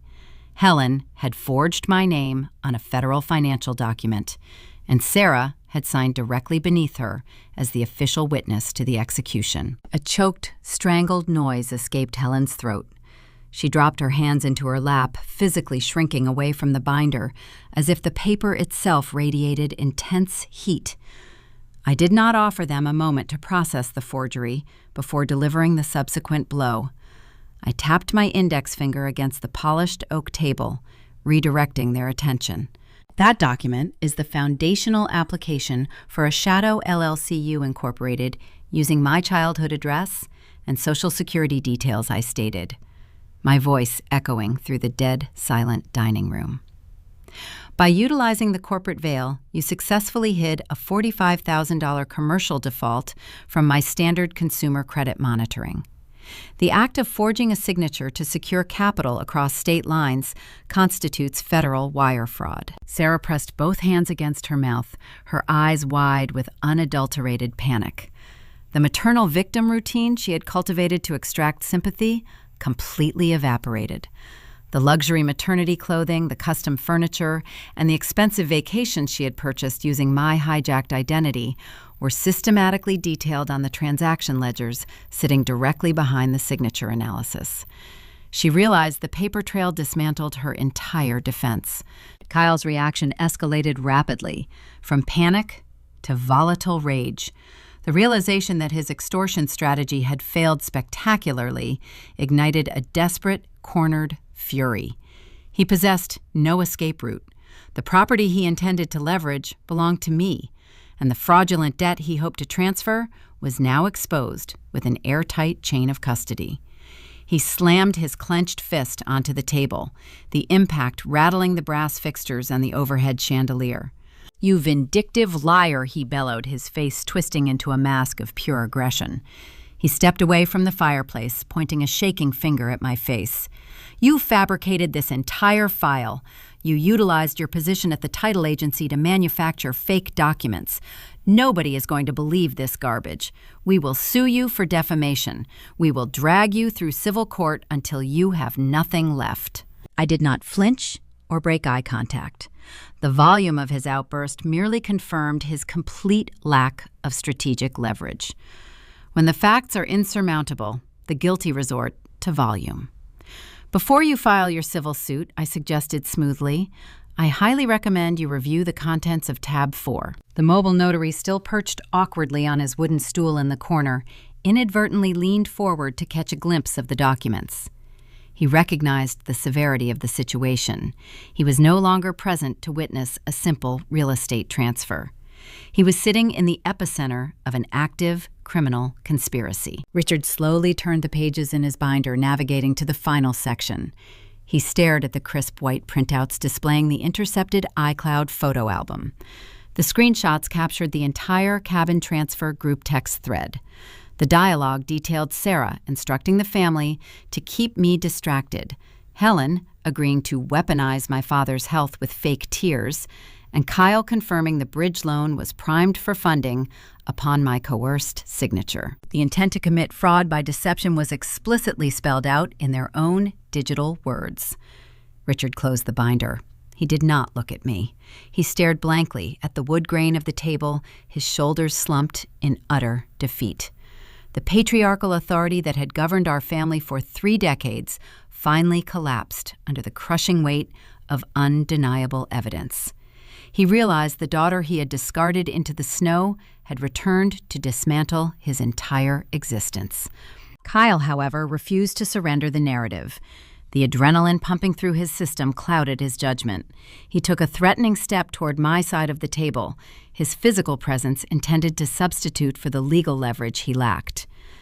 "I don't care what you printed out," Kyle hissed, his voice dropping into a harsh, menacing register. "You are not walking out of this cabin tonight. You are going to sign the release forms, or I am going to make sure you—" His threat was abruptly severed by 3 sharp, heavy knocks echoing from the solid oak front door. The sound carried an official, commanding rhythm that instantly silenced the room. The sudden interruption sliced through the hostile atmosphere, freezing Kyle mid-step. The manufactured drama inside the cabin collided abruptly with external reality. I had not driven up the mountain alone. While my family spent their weekend rehearsing their extortion lines and posting fabricated smear campaigns on local community boards, I had contacted the Taos County Sheriff's Department. I scheduled a civil standby presenting preliminary documentation indicating hostile squatters currently occupied my verified property. Furthermore, I notified the dispatch sergeant that multiple suspects tied to an active, documented identity theft investigation would be present at the location. I stood up from the table, smoothed the front of my wool coat, and walked calmly toward the entryway. I unlocked the deadbolt and pulled the heavy door open. The freezing wind howled across the porch, carrying swirling flakes of snow into the foyer. Standing on the threshold were 2 uniformed deputies from the Taos County Sheriff's Office. Their duty belts were fully loaded, and their expressions were serious and professional. The flashing red and blue lights from their cruisers reflected off the snowbanks accumulating in the driveway, casting strobing, urgent shadows into the cabin interior. "Good evening," the lead deputy announced, his voice carrying the calm authority of a seasoned law enforcement officer. He stepped into the entryway, brushing snow from his dark jacket. "We received a request for a civil standby regarding a property dispute and a preliminary report concerning suspected financial fraud. Is there a Claire Young present?" "I am Claire Young," I replied, stepping aside to allow the deputy's full view of the dining room. I am the legal owner of this property." The deputies moved into the main living area, their presence instantly altering the power dynamic of the room. The arrogant, aggressive posturing that had fueled my family's extortion attempt vanished. When confronted by the physical manifestation of the state, perpetrators rapidly discover that loud voices and fabricated guilt trips hold zero currency. Helen let out a genuine, unscripted sob. She buried her face in her hands, her shoulders shaking violently. The tears she produced now were authentic, born from the terrifying realization that her actions carried catastrophic, unavoidable consequences.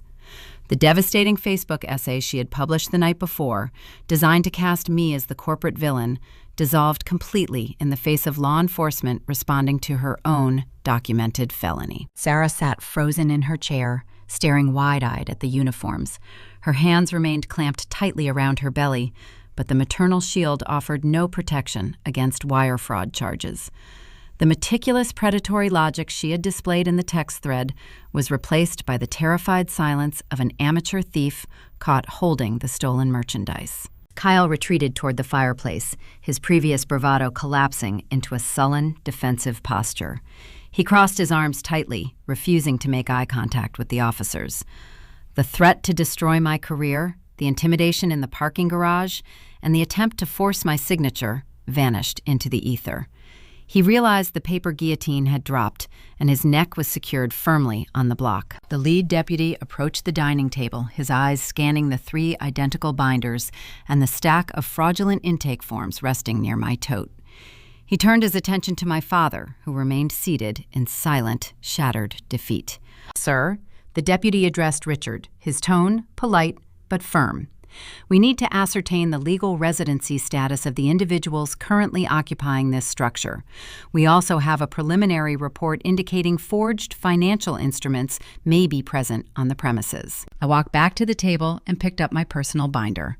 I opened the cover, navigating past the property deeds and the intercepted text messages, turning directly to the financial autopsy containing the CY Holdings documentation. I did not need to raise my voice. I did not need to hurl accusations.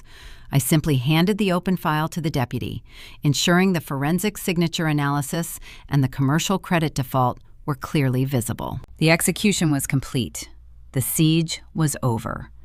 The only remaining action was the delivery of the final invoice. The lead deputy stood under the glow of the dining room chandelier, his eyes tracking down the pages of the open binder.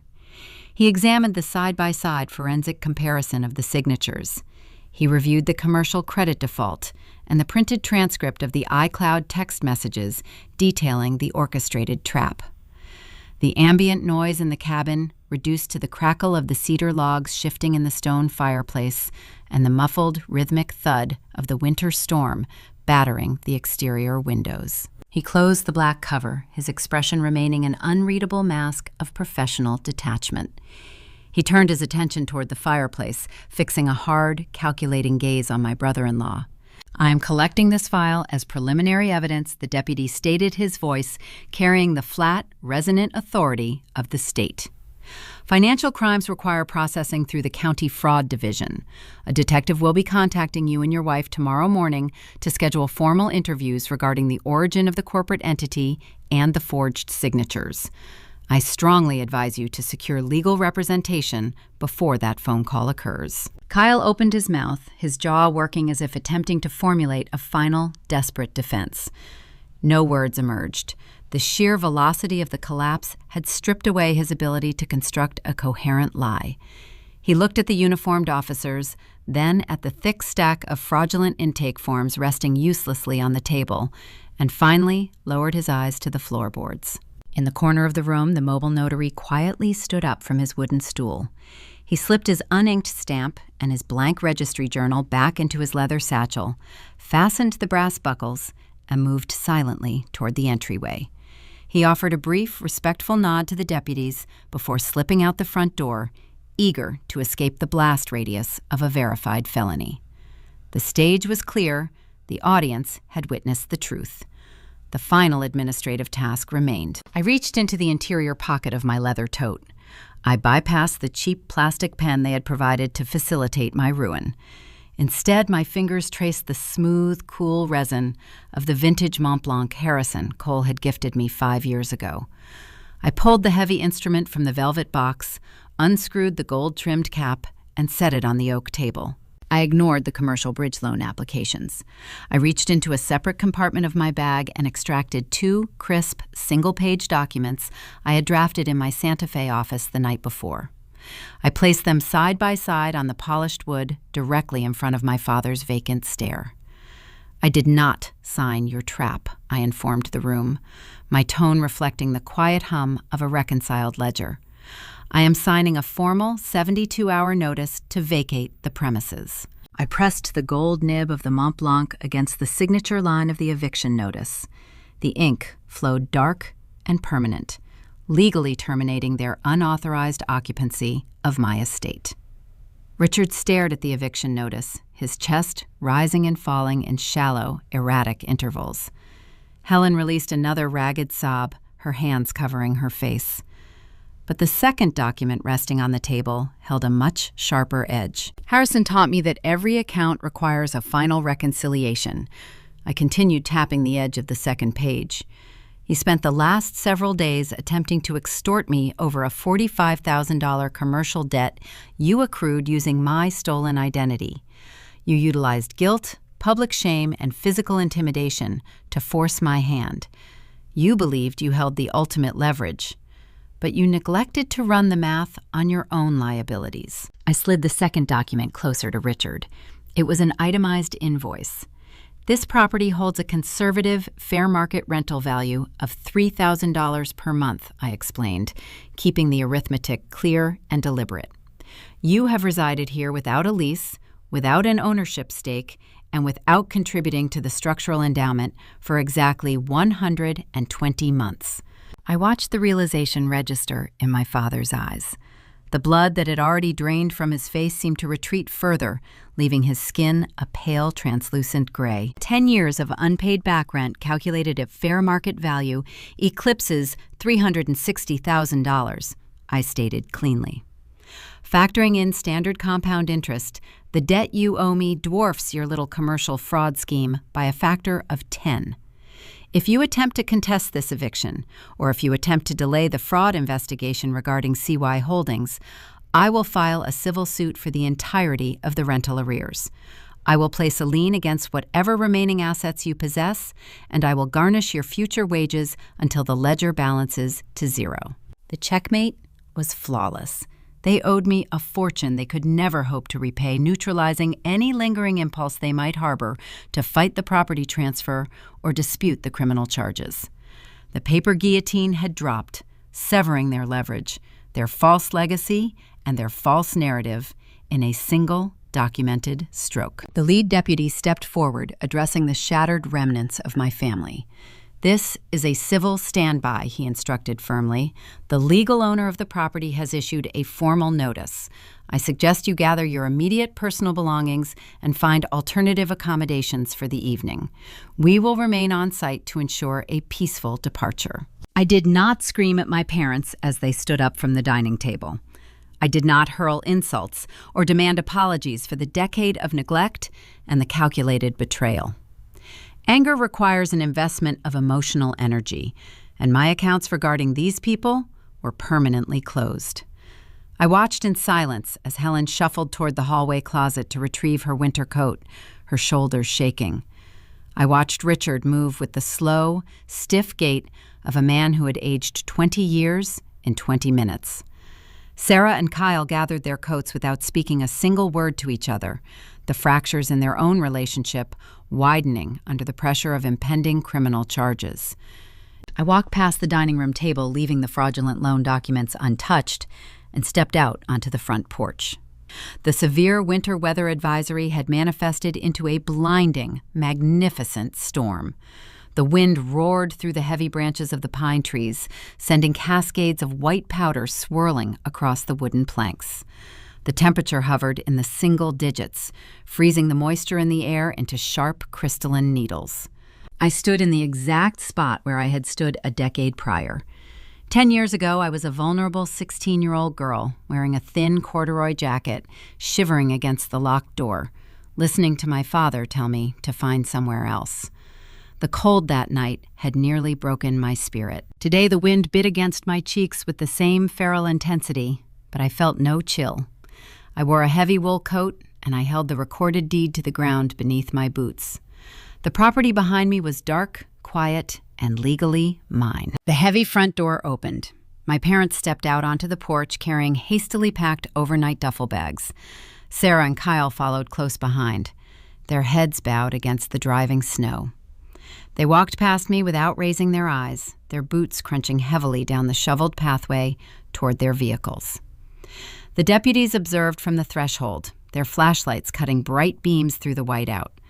I leaned against the rustic timber railing and watched the engines start, the exhaust plumed in thick white clouds against the dark mountain sky.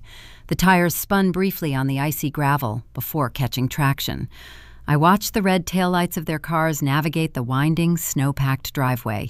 The red glow grew fainter as they descended the mountain, eventually dissolving entirely into the heavy, shifting curtain of the blizzard. They were gone.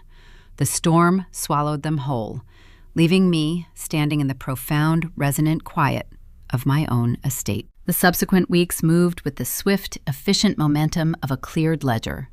I did not return to the cabin to live. The structure held no sentimental warmth for me. 2 months later, I listed the property on the luxury real estate market. A cash buyer out of Denver closed on the estate within 14 days. I utilized a fraction of the proceeds to force Kyle to liquidate his remaining assets and clear the fraudulent CY Holdings debt, permanently severing my name from their commercial ruin. The fraud unit handled the rest, entangling Sarah and Helen in a protracted legal nightmare that drained their focus and their finances. I took the remaining capital from the sale and resigned from my position at the Santa Fe firm. I leased a sleek, modern commercial space near the historic downtown plaza.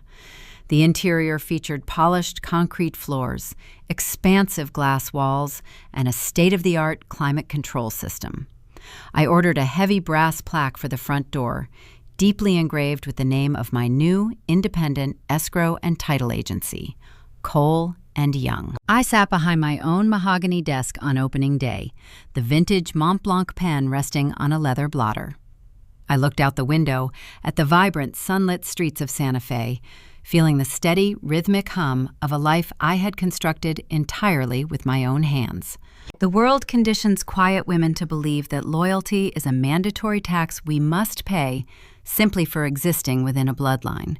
They teach us that endurance is a virtue and that setting a boundary is an act of betrayal. I learned in the freezing snow that family is not defined by shared genetics. Love is not an invoice you are expected to pay with your own destruction, your own credit, or your own sanity. If you are sitting in the cold right now waiting for the people who locked you out to suddenly discover their conscience and unlock the door, you need to stop knocking. Predators do not change their nature just because you are shivering. Turn around, walk away from the porch. Learn to read the fine print, master the rules they use against you, and build your own house. Keep your receipts, document the lies, and wait for the perfect moment to drop the folder on the table. Drop a comment below and tell me the exact moment you realized you had to stop paying for someone else's mistakes. Share this story with anyone who needs a reminder that the quiet ones always control the final outcome. And make sure to subscribe because your time is coming.